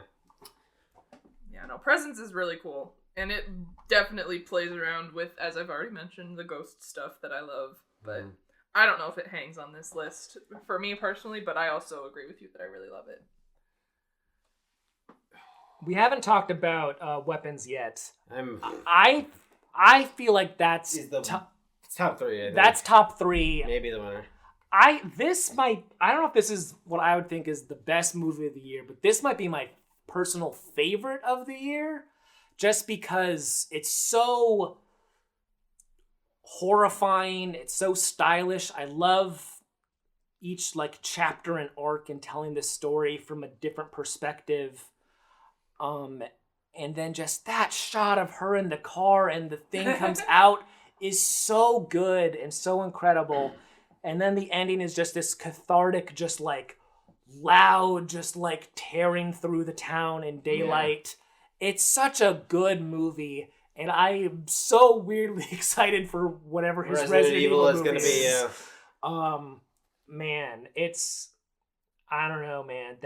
I love that movie. Yeah. I think about rewatching that a lot, but I'm like, I don't want to rewatch it too much. I have a question. Yes. Should Sinners be on this list? Yeah, it's a tough one. A lot of people call it that, and I guess like I don't know. What do you think, Carrie? I mean, I think of it as a horror movie, but I guess some people say that the horror stuff is kind of a tack on at the end. Like I feel like when I put it in the room with these other movies, like, it just feels like cheating a little bit. Yeah. But also, it's just like, I'm measuring different things. It's weird. I don't know. That's fair. I just wanted to put that out there because I was like, did we purposely not? I thought about that too. It is, but it's also like its own type of, like, it's a genre film, but I don't know if it's not trying to scare you. No. Like, it's using... I think that's kind of a limiting way to look at horror movies anyway. That's true. Is Blade a horror movie? No, that's a sexy movie. Yeah, that's a cool movie. That's a hot This is a sexy movie. This is the most sexy movie. We don't have a category called most sexy. Sexiest. All right. So, yeah. No. Sinners, worst horror movie. But anyways, I think Weapons is maybe a modern classic, I think, in my opinion. And it's kind of sad, like, it's like where the post-Weapons came out world where Aunt Gladys is now just the face of that movie. Mm. And I really like that. I don't know, like, Silence of the Lambs is not called the Hannibal Lecter movie. Right. Mm-hmm. He's just in there. He's just like, and I like that was the thing with Weapons. It's like, we don't know what this character just pops out of nowhere. An experience that doesn't exist anymore is the experience that we had of watching this movie and being like, who the hell is that? Who the fuck is that? And now she's just the face of the movie. Yeah. And which is cool, but I do like that there was just so much mystery on this movie. And again, I'm glad that people, I mean, we're walking away debating this, but I'm happy that society did not think the movie was stupid and actually good. Because I think you could have been like, oh, that's fucking dumb that those kids run around. And fucking... Everyone literally cheered. Yeah, so... It was amazing. But anyways, Weapons on this list. That's what I'm going to say. Yeah.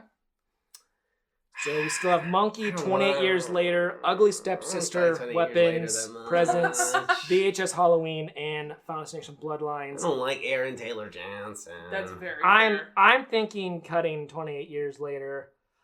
That's fine. I'm thinking Presence doesn't hang. Yeah, probably. That sucks. I like that movie a lot. It's really good. Movie. top 5 maybe. I'd fight for that movie. Sure, yeah. Monkey. You guys don't care about the monkey, I'm hearing. Monkey, Ugly Stepsister, Weapons, VHS. But also, I haven't seen VHS Halloween, so I don't know. When I'm looking at these 5... Yeah, that's... We can cut the monkey. That's for me. Okay.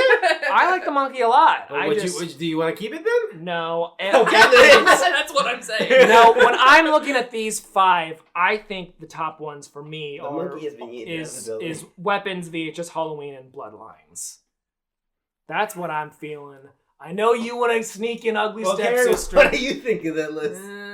I haven't seen VHS Halloween, it's the problem. I mean, VHS Halloween is very good. I personally prefer Ugly Stepsister to VHS Halloween, but also Ugly Stepsister feels like it's cheating to get on my list because it's everything that I like. But I wouldn't be I wouldn't, like... I was just trying to say in a way that, like, I'm not gonna walk out of here feeling upset if we got Ugly Stepsister. But I didn't want to say it in a way that makes it sound like I don't care about the show. But that movie, man. I think that it is better than VHS Halloween, personally. Okay, I'll take another L. Well, I don't want Ryan to be. Well, I wish I haven't seen VHS Halloween. Why didn't anyone do their fucking homework? Well, I also forgot about this. I haven't seen most of the VHS movies. This is a good one.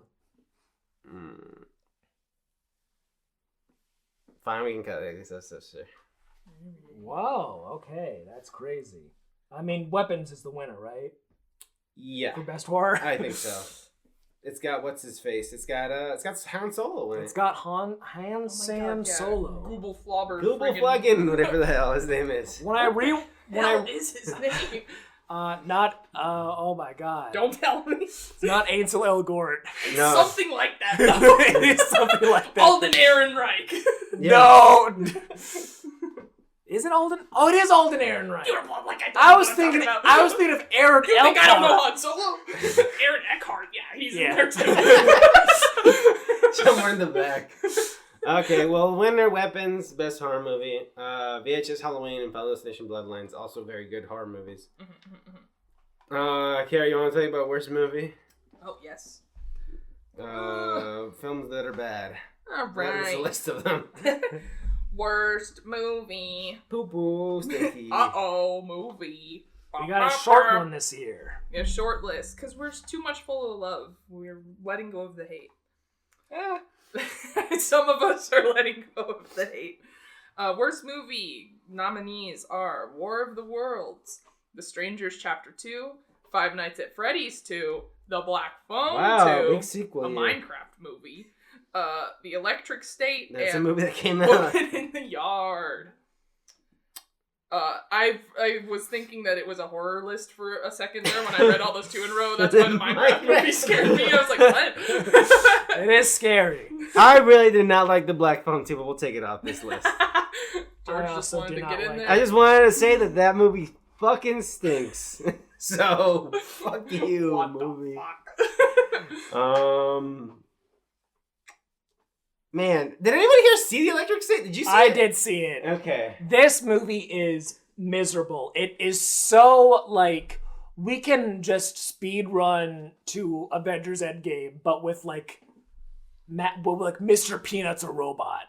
And, like, weird nonsense, and just, like, a teenage girl's, like, just goes on TV, like, put down your phone and talk to your friends. Like, shut up! I'm gonna strangle you to death. Chris Pratt's got a mullet in He has a mullet. And a mustache. And a mustache and a very bad wig. And it's just the most, like... Maybe the Avengers directors are not good at making movies. Maybe they can't do it themselves. Maybe they need the Marvel producers to, like, really reel them in. And also a set budget, maybe. Yeah.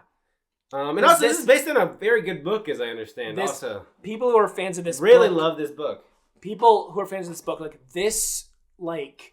is a mutilation. Basically, yeah. It's like, the book is, like, about, you know, this... It's great art and, like, sadness, and this is just, like... What about Mr. Peanut? No.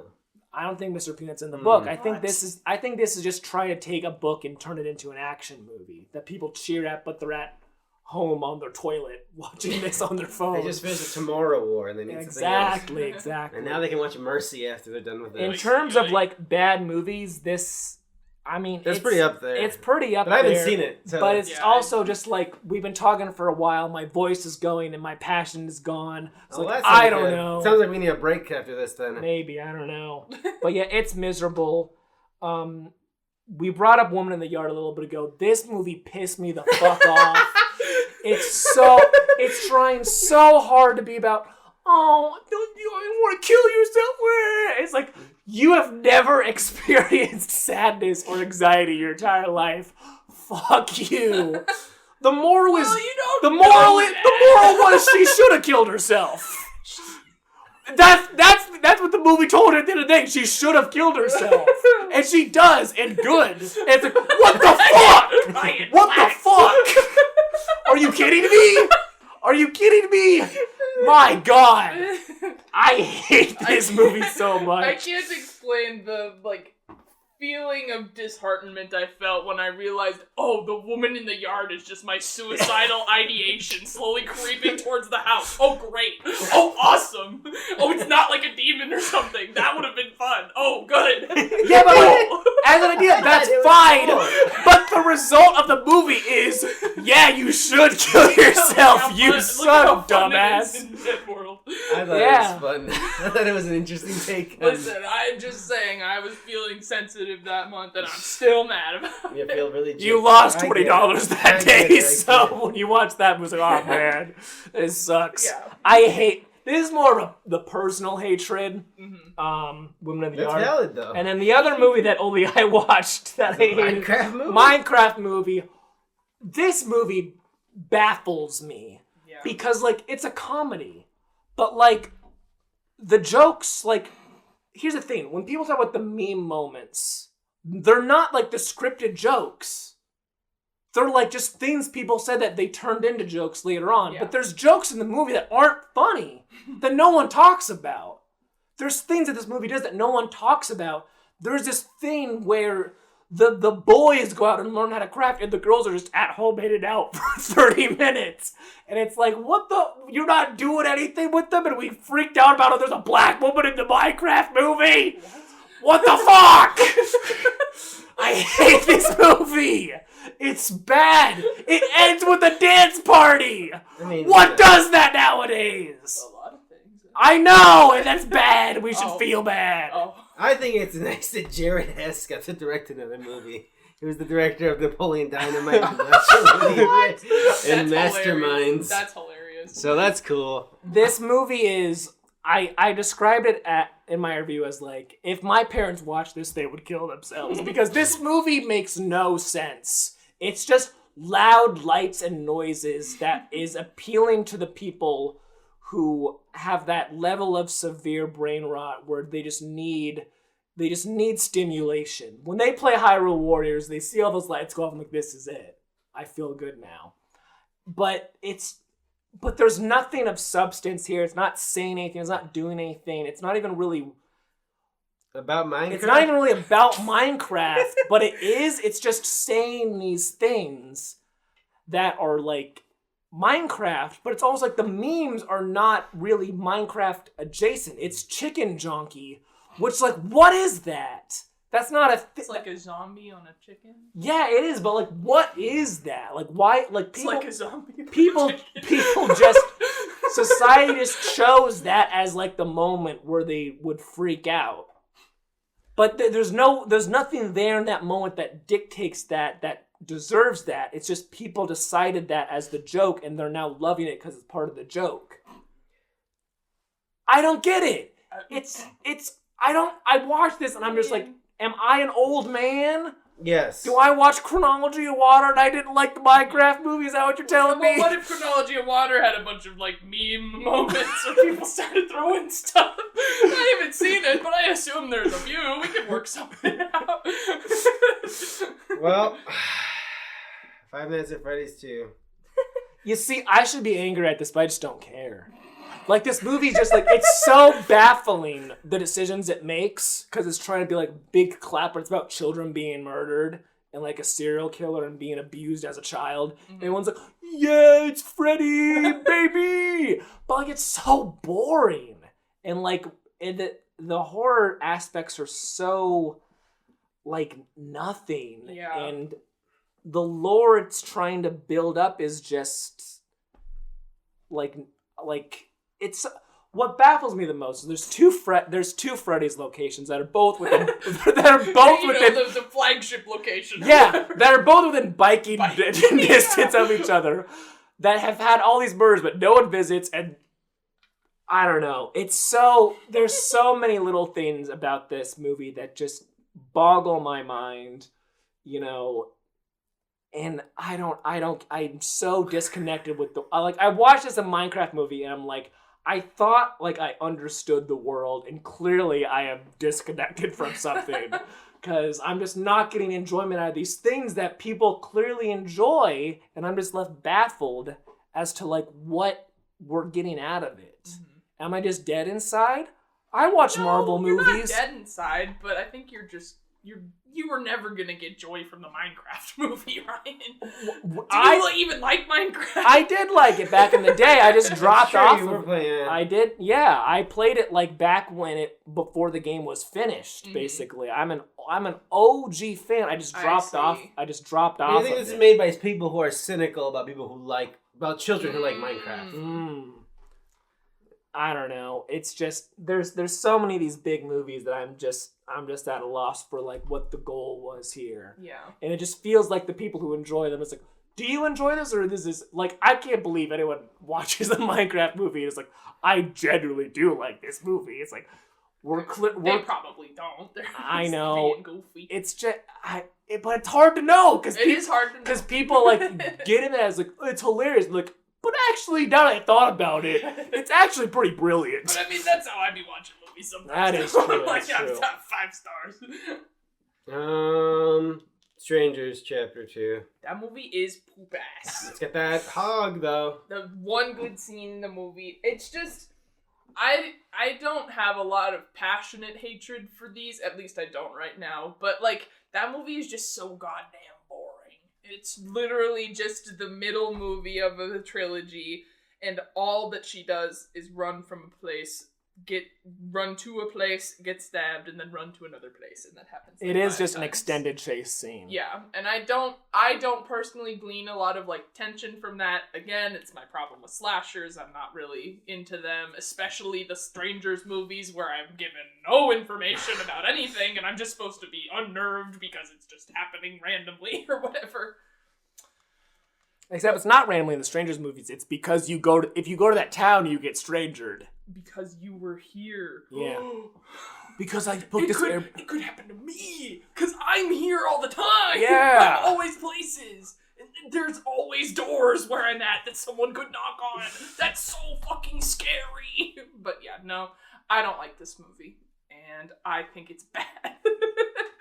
War of the Worlds. This movie's awesome. I don't know why this is awesome. Like, I feel like it should be top 3 out of, like, respect. Well, like, it's literally one of the worst movies I've ever seen, but it's awesome. Exactly. That's why, like, I feel like it should win because of, like, the respect value of it. I never felt hatred while watching No. A this. lot of these are just, like, bitterness and, like, old man yell at cloud type of stuff. But this is just, like, this is the golden age of, like, bad, we tried type of thing, and it's entertaining. And I mean, random slop gets added to Amazon Prime Video literally every single day. But That's true. Hardly ever see something take the nation like this. Nothing breaches Everyone contagion. was watching this. Yeah, it's pretty incredible. It's pretty incredible. I enjoy, again, the part where it's deleting your Facebook memories. Pretty good stuff. So funny. So it's weird because 2 of these movies I have not seen, but I would agree that War of the Worlds is one of the worst movies of the year. Mm-hmm. And I'll believe the whole world when they say Five Nights at Freddy's 2, which is written by Scott Cawthon himself, as I understand, not a movie writer. I believe that's pretty bad. But what are we cutting from this list, I guess? I don't know. I don't know. I think Electric State. These are all bad. Electric State might be the worst. Okay. A Minecraft movie. Oh, but Minecraft movie's so... Listen. Can I be honest? I don't care about this category. Oh, wow. I think that we should be uplifting art, Ryan. I agree. That's why people should make better movies. Listen, we made the categories. There's no going back. So I'm just saying that I'm not going to be arguing very passionately about this. As long as War of the Worlds wins, I don't care what its runners-ups are. Listen, when I'm looking at this, I'm thinking... You're the professional hate watcher of the group, Ryan, so I defer to you. This is your don't go in there award. Oh, no. Well, War of the Worlds is the winner because it earns it. And then I would say Electric State is there. Mm-hmm. And then Women of the Yard's probably more of a passion thing for me. Yeah, I disagree about that. And then it's probably War of the Worlds, Electric State, and Minecraft movie. I'm fine with that. Not Friday the Freddy's 2. No, because I just don't care.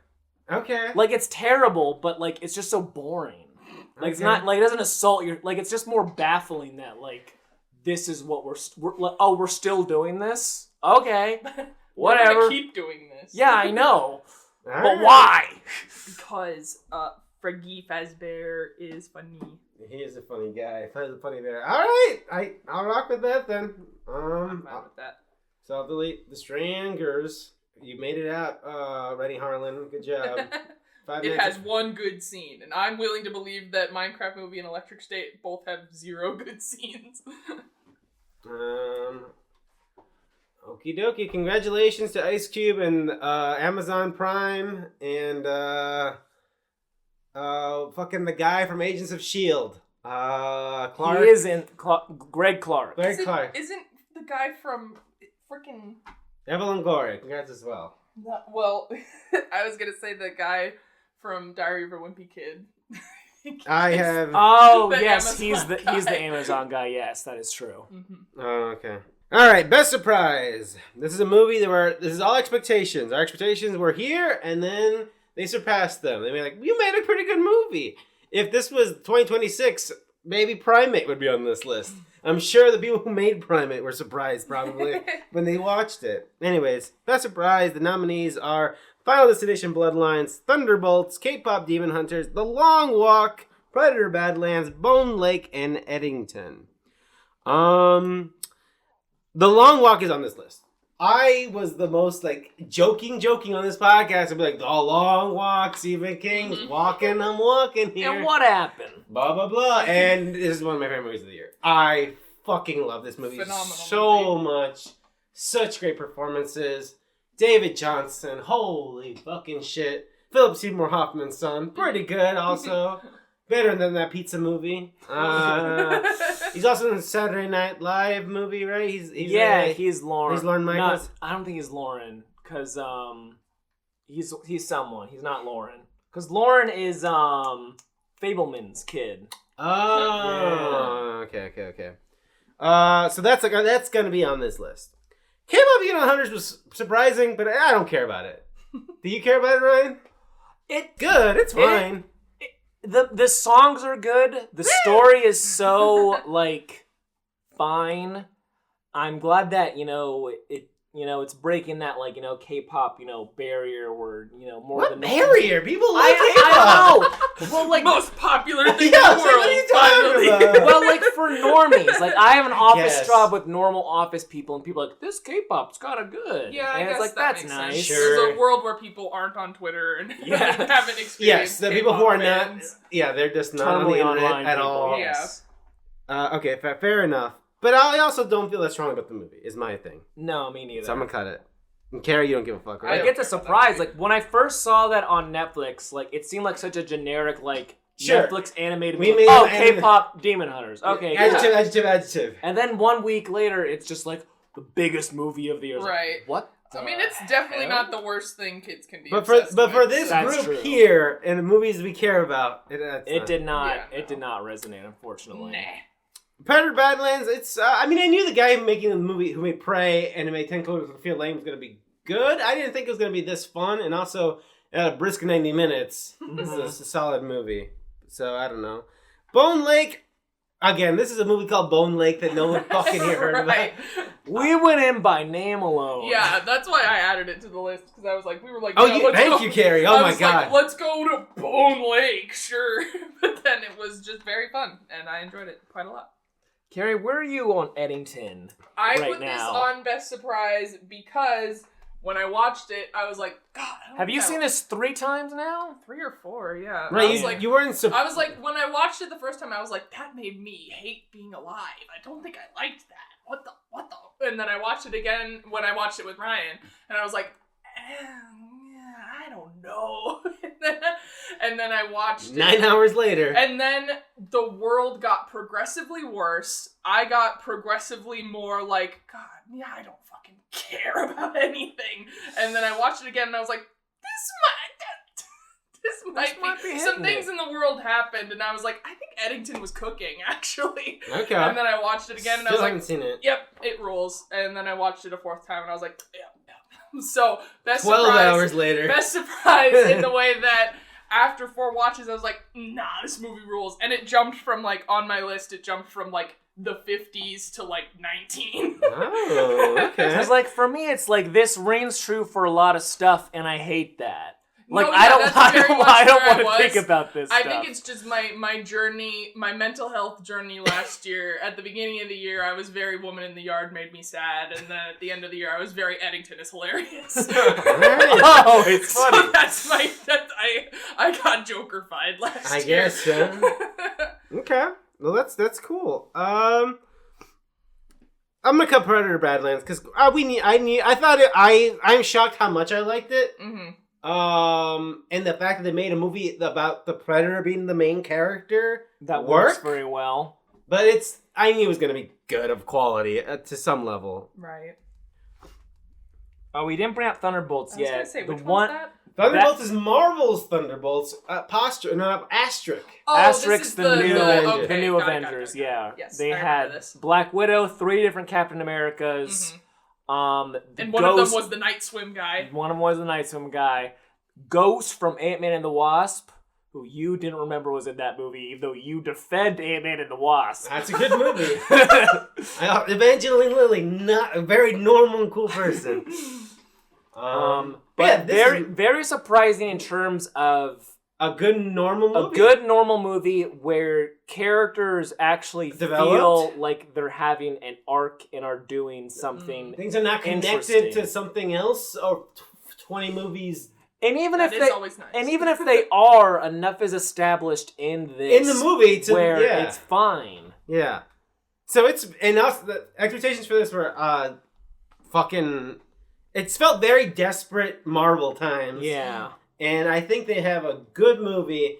And I'm going to say it. I think this will be better than anything that comes out this year for Marvel. I mean, they have Spider-Man and I think it's going to be better than both of those. Okay. As movies, with stories and characters and actors giving performances, Florence Pugh's great in this movie. She's awesome. David Harbour, she's the main character. Movie. Yeah. What's his buckets from the son of the Lost Highway guy, Louis Pullman. He's great. He's very good. Julia Louis-Dreyfus. Very funny. Fantastic. What about Wyatt Russell? He's very good. Yeah, he's good. Very fun. Yeah. My man. So Thunderbolts, I feel good about it as well. I think Thunderbolts makes it for top 3 just in the sense of it being a Marvel movie at this moment after they've had, kind of a...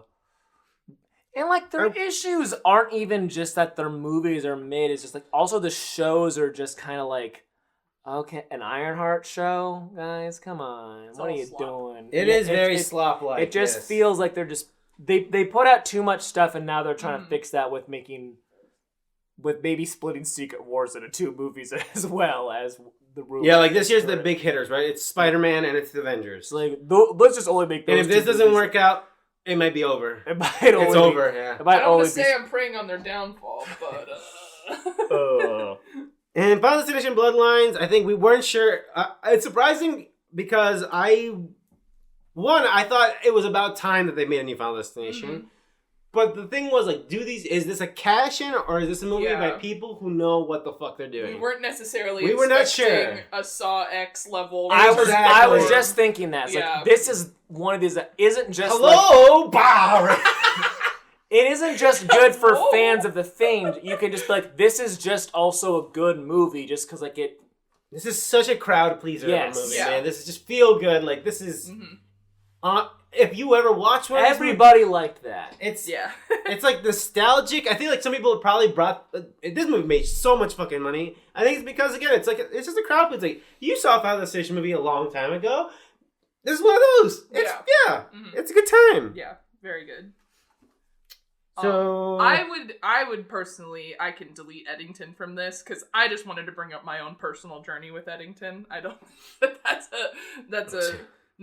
I was deeply surprised at my growth with it, but it wasn't necessarily the movie that surprised me because it was in fact the same movie every time I watched it. It was the same 3.5-hour movie every single time you watched it. I've not seen the movie yet. Was it that at the beginning of the year, like obviously it's being very pointed at and cynical, but like we have this type of person who Joaquin Phoenix's character, like we all know that character. We all. Like, that stereotypical, like, anti-masker, like, whatever the hell. Did it feel like that sort of stuff was like, I get it already? And then the state of the world continued to double down on it being awful? And it just felt like a movie that was being made with the idea of it being a victory lap. Like, look how hilarious and ridiculous that is. But we were living in the not victory lap. Right. Where we're the living 2.0. We're in the shit. Yeah. We're in the shit that this movie was gonna be making fun of, but it's like, oh no, we're here. Still here. We're here. And then as the ridiculousness of the year, I don't want to make it sound like I'm thinking anything in the year that's happening is like funny or stupid, but it's just like everything gets worse all the time, and it's all bad, and it just gets so out of control where I'm just like, what can I do now? Sure. How can me being sad about this do anything? So... Could watch the Minecraft movie. I will kill myself. Oh, no. The chicken jockey in the yard. The chicken jockey's a manifestation. But yeah, it was very, like, because it pokes fun at everyone. Like, I hate when people say that about stuff. Like, it's fun, like, no one is safe from this movie. Because a lot of people who are lazy use that to describe their fucking edgy jokes. It's like a South Park, yeah. It's that, but it's got a lot going on, and it's very interesting. But it's also just massively depressing when you look at it in the scope of how we are actually existing in the world. Because it felt like, like I said, it should have been like, that would have been crazy. But it's like, we're in the crazy. Okay. I should probably watch it. It's kind of like when, I don't want to get too into politics things, but like, Sebastian Stan made The Apprentice movie. And I was like, that sounds very good. Mm-hmm. If things had went differently... I would have been open to watching that. But then it was like, I don't want to think about this guy. That movie felt like a victory lap. Yep. Where it was like, nope. Yeah, there's a lot of stuff that was coming out that's like, that's not going to happen again. Yeah. Oh, what happened but worse? Oh, wait a minute. Oh, we're It's fucked. worse. Okay, that's crazy. Oh, good. Okay. I'm going to delete Bone Lake then. It's very surprising, but I'm more surprised by the 3 here because I'm so happy that the Final Destination movie... Like, I was watching it, and I'd be like, you made the movie that this is everything, and it's great. Exactly what you should have made. So good. Good job. And Thunderbolts, good job, Marvel. You made a decent motion picture. And The Long Walk, I mean, this is just George mainly. This movie blew me out of the fucking water. I mean, me and Ryan kind of went to see it like, what is this shit gonna be? And then treadmills. It was so good. I was like, Stephen, it seems like apparently it's good. Stephen King writes good, boys talking about being boys. Yeah. So, like, I was like, this will probably be fine. It's like, that's very good. And there's 2 really good performances. Mm-hmm. And the movie is all about those 2 performances and the very short but meaningful relationship that these 2 characters have in this weird world. And that is it. And then and you project yourself onto that and you feel that and tells you something about yourself too and the world, and it's great. It's very cool, and there's a lot in there. I think I did also lock in on maybe this will be good when I realized that it was the Hunger Games director. Right. I was like, oh, wait a minute. Yeah. That's also like, even technically, it's really interesting that we have a moving set movie where like, we have to have camera, like in the movie a little bit, like, we're shooting these characters that are walking straight, like, everybody is walking here. It's also very surprising how much Mark Hamill talks about people's sacks and balls and how fucking heavy and big they are. That's surprising. It's surprising that you see people take shits. That is surprising. As they walk, they do that. That is surprising. But what is the most surprising movie? I think it's The Long Walk, personally. I also think that, just because that's Because that's, you know, you hear that premise and you're like, okay. We're scraping the barrel of the Stephen King story. Yeah, that you're like, that could work, and it's like, oh wow. It's like when Mike Flanagan picks up like a weird Stephen King thing, and you're like, whoa. And it's funny that we haven't talked about Life of Chuck, which also came out this year. Which is very good. I was gonna say it's funny that we got both Walking Boy and Running Man in the same. Congrats to The Long Walk for being surprising. Congrats to Mark Hamill. In a good way. Yeah. Most disappointing. These are the movies where expectations were high, and they did not meet those expectations. Ryan, do you want to rate the most disappointing? Sure. We have Avatar: Fire and Ash, Mission Impossible: The Final Reckoning, Him, Wolfman, Honey, Don't, The Fantastic Four, First Steps, F1, Vroom Vroom, Death of a Unicorn, and Together. I believe those last two. I think. I believe I added Death of a Unicorn. That's a good one, yeah. Because you know, this movie has a great cast. It has a fun idea. Very much felt like A24 trying to make a movie for everyone. Yeah. This is for the fans of Hard Eyes. Yeah. A24. Yeah. And they did, because, you know, when me and Carrie watched this, people clapped. And right, you mentioned this, that you guys felt like you were in a different planet. Yeah. Packed theater, also. Packed theater. No one knew how to behave in a theater. And literally everyone clapped. Yeah. As soon as the credits started. Like, whoa. So like you said, like everyone's like, these movies are pretty crazy. Maybe there was like a big bus of Amish people outside that we just didn't see. I think it was like the TikTok girlies were able to convince their moms to watch a full motion picture in the movie. They had been locked in on COVID for an extended period of time, I guess. Like, we're gonna finally watch this thing called movies, because Jenna Ortega's in a movie, which is this thing. I was like, who are the TikTok people? Will Poulter? No, it's Jenna Ortega, because people people love her from Wednesday, and those people were like, Netflix makes movies in theaters too? It's like, no, a different company made a movie and they put it in theaters. Is that allowed? What? And what? Yeah, let's all applaud. And this is the most movie. It's fine. It's so fine. It could have been so much better, and it could have explored so much other stuff with its idea. And it's just fine, entertaining for what it is. And it's just like, I don't know. Yeah. That's a good call on adding that one. I'll go with...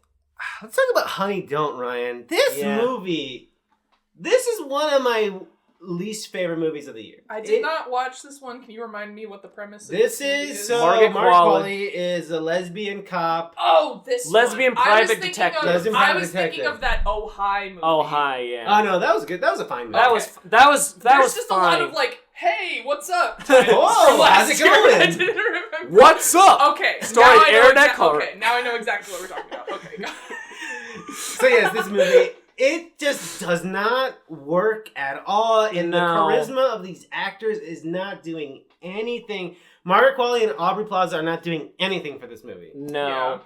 Yeah. Chris Evans is doing he has a nice idea of a role, but he doesn't do anything. It is an idea, and that's it. It's not his fault. There's other great supporting... There's another really good supporting person in here. Oh, Billy Eichner is in it. Yes, he is in this. Yes, he's in it for 2 scenes. I think you did tell me that when we talked about this movie. And like his scenes... Charlie Day is also in it. Yes.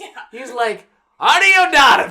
What are you doing over there? I'm gonna take you on a date. And Billy Eichner, Billy on the Street's big thing is like, he's like cleaning something. He's like, COVID's still around. And like, it's so fun. And like, there's so many pieces, but the pieces are not fitting together. They're just like hammered in. And it's like, it works, doesn't it? Who played her sister? Was it a person of note as well? I can't remember. I can't remember. For some reason I want to say Juno Temple, but I don't think that's right. But yes, this is... I've never seen something so clearly where everyone who was supposed to do right by these actors failed. Yeah. It's just... It feels like a Make-A-Wish movie. Like, they got somebody who had an idea for a thriller, and they got these actors in the budget, and the pastiche, but there's nothing. There's nothing and there. it's supposed to be a comedy thriller, but the comedy doesn't really do... It's very inconsistent. I won't say it's not funny. It's like a worse version of Drive by Dolls. Yeah. And I liked that one. So yeah. That one was fine. That one was fine. But this is worse than that. It's like water. Yeah. It's like if you ran... Like, if this was a glass of milk, imagine that movie was, and it's almost out, you put water in it to fill the glass. Milk refill. Yeah. And the reveal stuff with Audrey Plaza just feels like, I'm crazy. And it's like, okay, all right. And I get, again, we're talking about, like, Margaret Qualley and Aubrey Plaza having lesbian sex. That's fun. Yeah, for like a while. But it's just, there's just nothing. It's just... Yeah, this movie is very disappointing. Yeah. There's a lot of stuff on paper that just make it sound right. And it just does not work. Yeah. Yeah. It's a huge bummer. Where do we go from here? Wolfman was just like, coming back from The Invisible Man, Leigh Whannell, and apparently you said, who was the person who was Channing Tatum or something? This was a pitch by Ryan Gosling. It was his, apparently, idea, and he was a producer on it, and he was going to star in it, but then I think because of the actors' strike, he had kind of, like, moved out, and then they had this director kind of, like, take charge, because, like, well, we need to finish it, and things kind of, like, kept falling apart. So I feel like this was a good idea that because the leadership changed and they had to get moving on the filming, it just kind of, the pieces didn't fit together right. Because I like the idea of it, kind of turning this Wolfman idea into more of a allegory for... Yeah, I guess. All that, like, parental stuff, cycle of abuse type of thing. The Wolfman being more... like viral and like kind of like a disease. There type are of cool thing. things about it. That's what's cool. The effects, that stuff is cool. The bit where like you realize that like he doesn't hear her anymore, and that's why that was really cool. I like that. You can tell all the ideas, but it just doesn't fit together. Great. If this movie came out after Weapons, you'd be like, "What? Did Julia Garner forget to act? Because she's fucking horrible in this movie." So yeah, it is a bummer. Yeah. We're gonna get a Mummy movie this year, and that movie looks great. I haven't seen the trailer yet, but there's an extended trailer, and it's very funny. Oh, that's great. And also, what's his bucket's doing Wolfman now? Nosferatu Man. Nosferatu Man. He's doing a werewolf. They just werewolf. They just werewolf. The werewolf bitch. Yeah, great. Him is a disappointing movie. It is probably, I would say, for the year, it might be the most disappointing. It is one of the most where you see the Rotten Tomatoes go like, whoa! That's true, yeah. But from like the journey of us getting that trailer raw for the first time, being like, whoa, what the fuck? And then the Rotten Tomatoes score coming out and being like, oh no! What the fuck? Yeah, this is the most shocked I've been when the movie came out. That being said, I don't think it's as bad as everyone says. I like the movie. I hate it still. What's funny with this one though is they pushed Jordan Peele so much in the marketing. So when the reviews happened, like in my normal ass office job, people were like, I can't believe Jordan Peele made such a stinker appearance. Like, he's just a producer. Yeah, it's like, but it is the marketing people's fault for pushing marketing. His name Maybe too even much. Jordan really believed in it, maybe, and he really, I don't know. Because at a certain point, it's on you that you gotta tell somebody, like, stop it, knock it off. It's not. I'm just on the This is what he bought. Which like it's funny because like the marketing for Running Man, they didn't put Edgar Wright's name anywhere on that, and if like I think maybe he knew he didn't want his name to be like Edgar Wright's the Running Man. Listen, if I get a phone call and the name is Edgar Wright, I ain't picking that shit. Yeah, me either. I don't care. I'm still mad at him. Yeah, me too. If this was a few years ago, that would be different. It's crazy how one movie can do that to a person. I didn't like Baby Driver, first of all. So you were absolutely I was right. You were right the whole fucking time. I was ahead of the curve, baby. Yeah, no. Listen, That was the last time where I felt passionately about the worst movie list when Last Night in Soho That's true. was That's on pretty the bad. category. Listen, fuck that movie. If Baby Driver had maybe 2 different actors in it, we might be talking. Maybe feel Swap out a few of these people. Swap. You know what? Maybe AI can be used to get rid of a few of these guys and just put in Jane Duty Jets for the first guy. For the Aaron Eckhart. Nope. Austin Ehrenreich. Nope. Anchor Akin. Carrie, did you put together on here? I did. Yeah. Because the way it was advertised, it was like, you're gonna freaking pass out and then throw up. This movie rules. And I feel like a lot of people do really, really like this movie, but it just fine. I don't love the way that what's his ass? Dave Franco? He can't, I don't want to say he can't act because he can, but he can't do this. Whatever this No, movie he's still is. Dave Franco. He's got a problem where he's always that guy. And I love that they're married in real life. Yeah, that's great fun. Chemistry. It's a cool movie. I love the concept, but for whatever reason, what showed up on my plate, I did not enjoy. It's not great. It's a little dry. It's a little corny. It's a little. I see what you were going for. Yeah, and the body horror was gross, but something about it just felt a little too the idea of your arm being inside your partner's arm and you're wiggling around in each other's skin. That's gross. But somehow the way it was in the movie was just a little too polished or something. I think so. I think if it was you try to make it looked smooth. Yeah, it looked like way old too Cronenberg glossy. would probably be a plaster sort of dealy thing, and they would make it a texture that would make it feel pus and blood. It would just look weird and off, and I agree about that. It is a little too polished. Yeah. He did get his penis part. Yeah, that part was great. That was awesome. That was very funny. That was very funny. I forgot about that. Yeah, Dave Franco. That would happen to Dave Franco. Classic Franco move. But yeah, I think that's fair. I think it's and I don't mind Dave Franco. He seems like a very nice guy. No, But it is when I see him, it's oh, you look a lot like your brother. He's for sure the preferable Franco. Yes. I'm not saying anything crazy, but it's just the way he talks. I think he's always in the Dave Franco box. He's never exited that box. Yeah. He just sounds like the nice guy at the frat house. Hey, 100%. man, come on in. We got breaks for everyone. It's you're 35, man. Just let it go. We're not your brothers. Fantastic Four First Steps is a dud in what should have been a big thing for Marvel, and that's all I gotta say about it. It is so disappointing. It's so, if this movie was just 20 minutes longer, and they had the footage for that, but they cut it too thin, and so the whole thing just feels nobody has any time to become a character. Yeah. They're all pastiches. When you're supposed to be this family type of thing, and also not only this family, another Julia Garner movie. It's a big movie.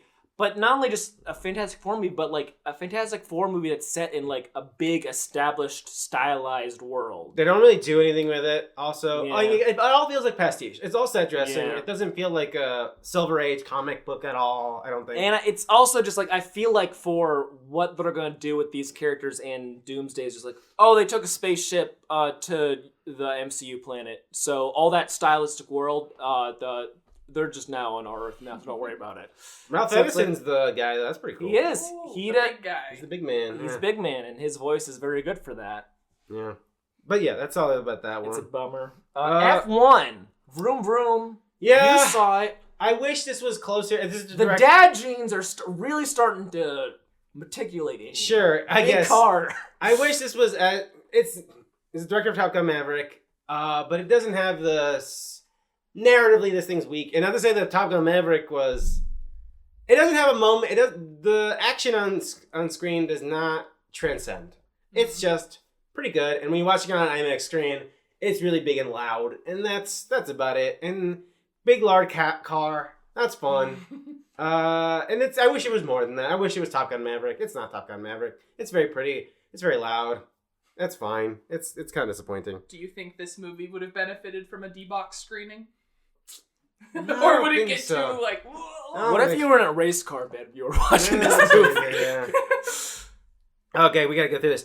Mission Impossible: The Final Reckoning, and the director has said himself, this movie was kind of a big... Doomed to fail. It's a big fucking monster beast of a movie that is just because the last movie people were kind of disappointed with it, and now he has to... This movie is clearly You have to rework a part 2 into a finale that but we also have to make a movie that everybody can enjoy, and so it's like super. It's written really blah, and it's clearly a movie that's trying to appease a lot of people, and it's the most expensive movie ever made, mainly because they paid everybody full price during COVID and shut down. And you're saying it's a bad thing.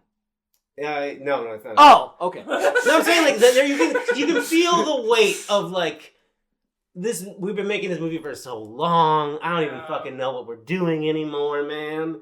And it's just like it's supposed to be a finale, and it does not feel like a finale. It's a bummer. It's a letdown. It's a three. The stunt is unbelievable, incredible, but as a full motion picture, it feels like a mess. And whatever, Avatar: Fire and Ashes. I'm so sorry. It's my George. most disappointing movie of the year. Somebody who loved The Way of Water and fell in love with Avatar. You have all those posters around the office. Yeah. And I realized, you know what? Over there. Yeah. This was just a summer fling. This isn't going to work. No. This isn't going to work. We're at how horny that guy's fire girlfriend was. That was pretty funny. I should have put this movie on Best Surprise. I was like, Spider's pretty good. I love Spider.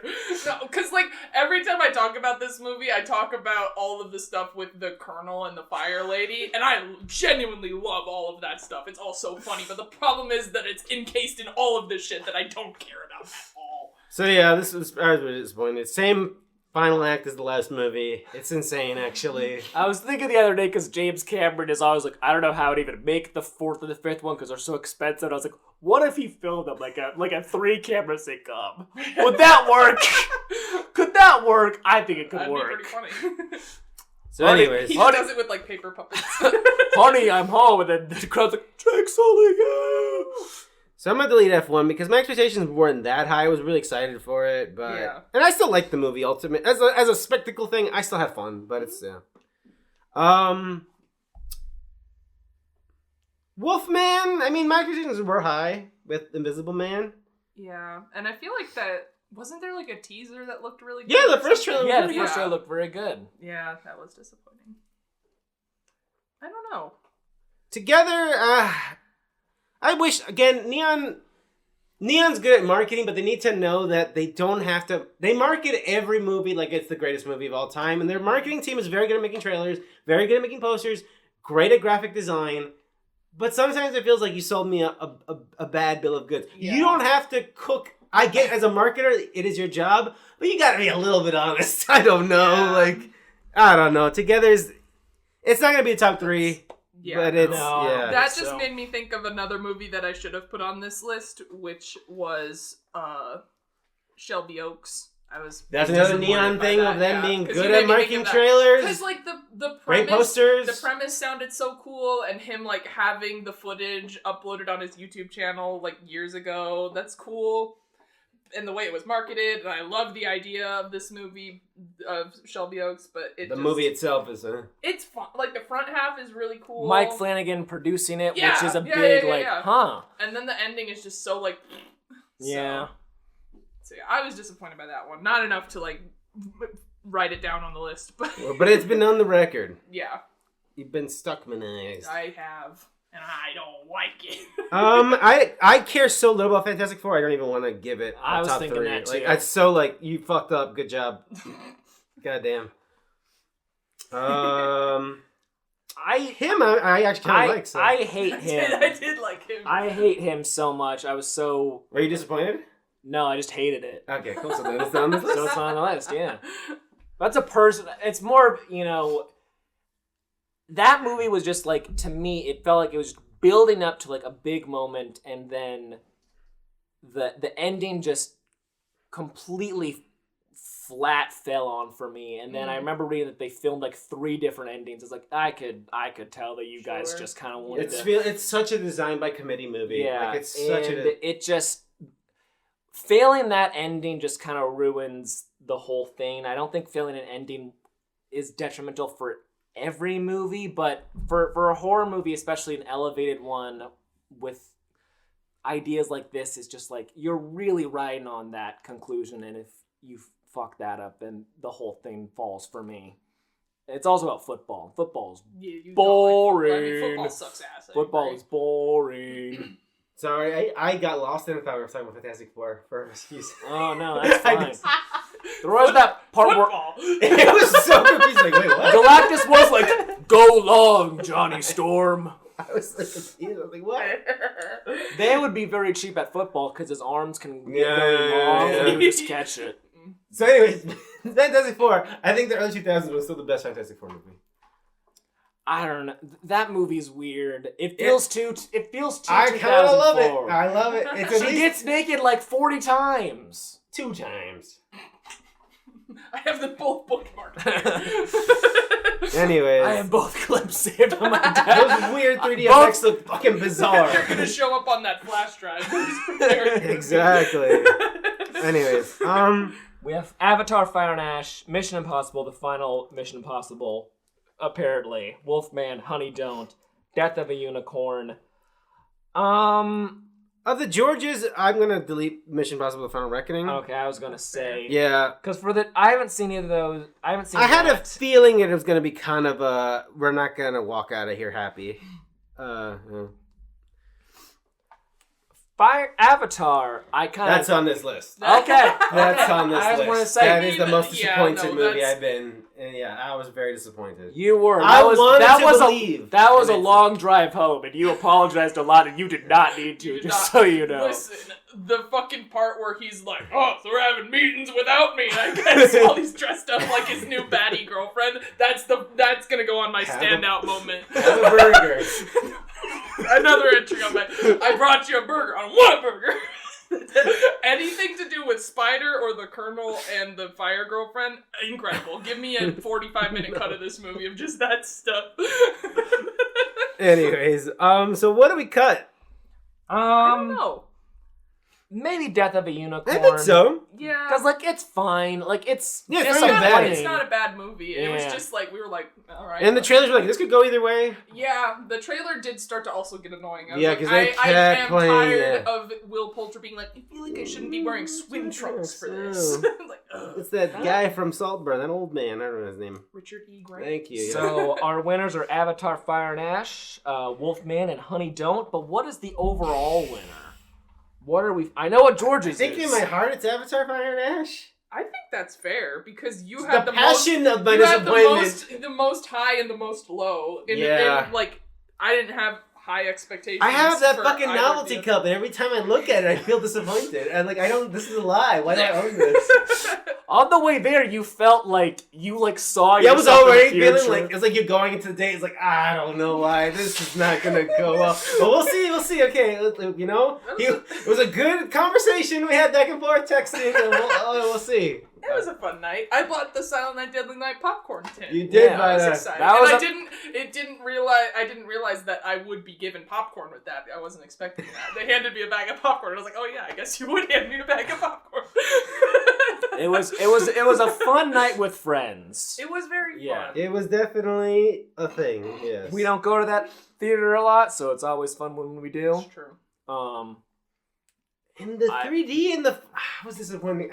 The 3D was funny because we were so close that we were trapped. Awesome. We were trapped on a roller coaster with no way out. We were in Pandora. I almost said we were in Na'vi, but that's not right. It's fine. No one knows the lore. People either don't know the lore. There's the 1% of the 1% of the population that knows. And that the was lore. Me. And now I wish I could erase this knowledge from my head and put something else in it. George is got eternal sunshine in his mind.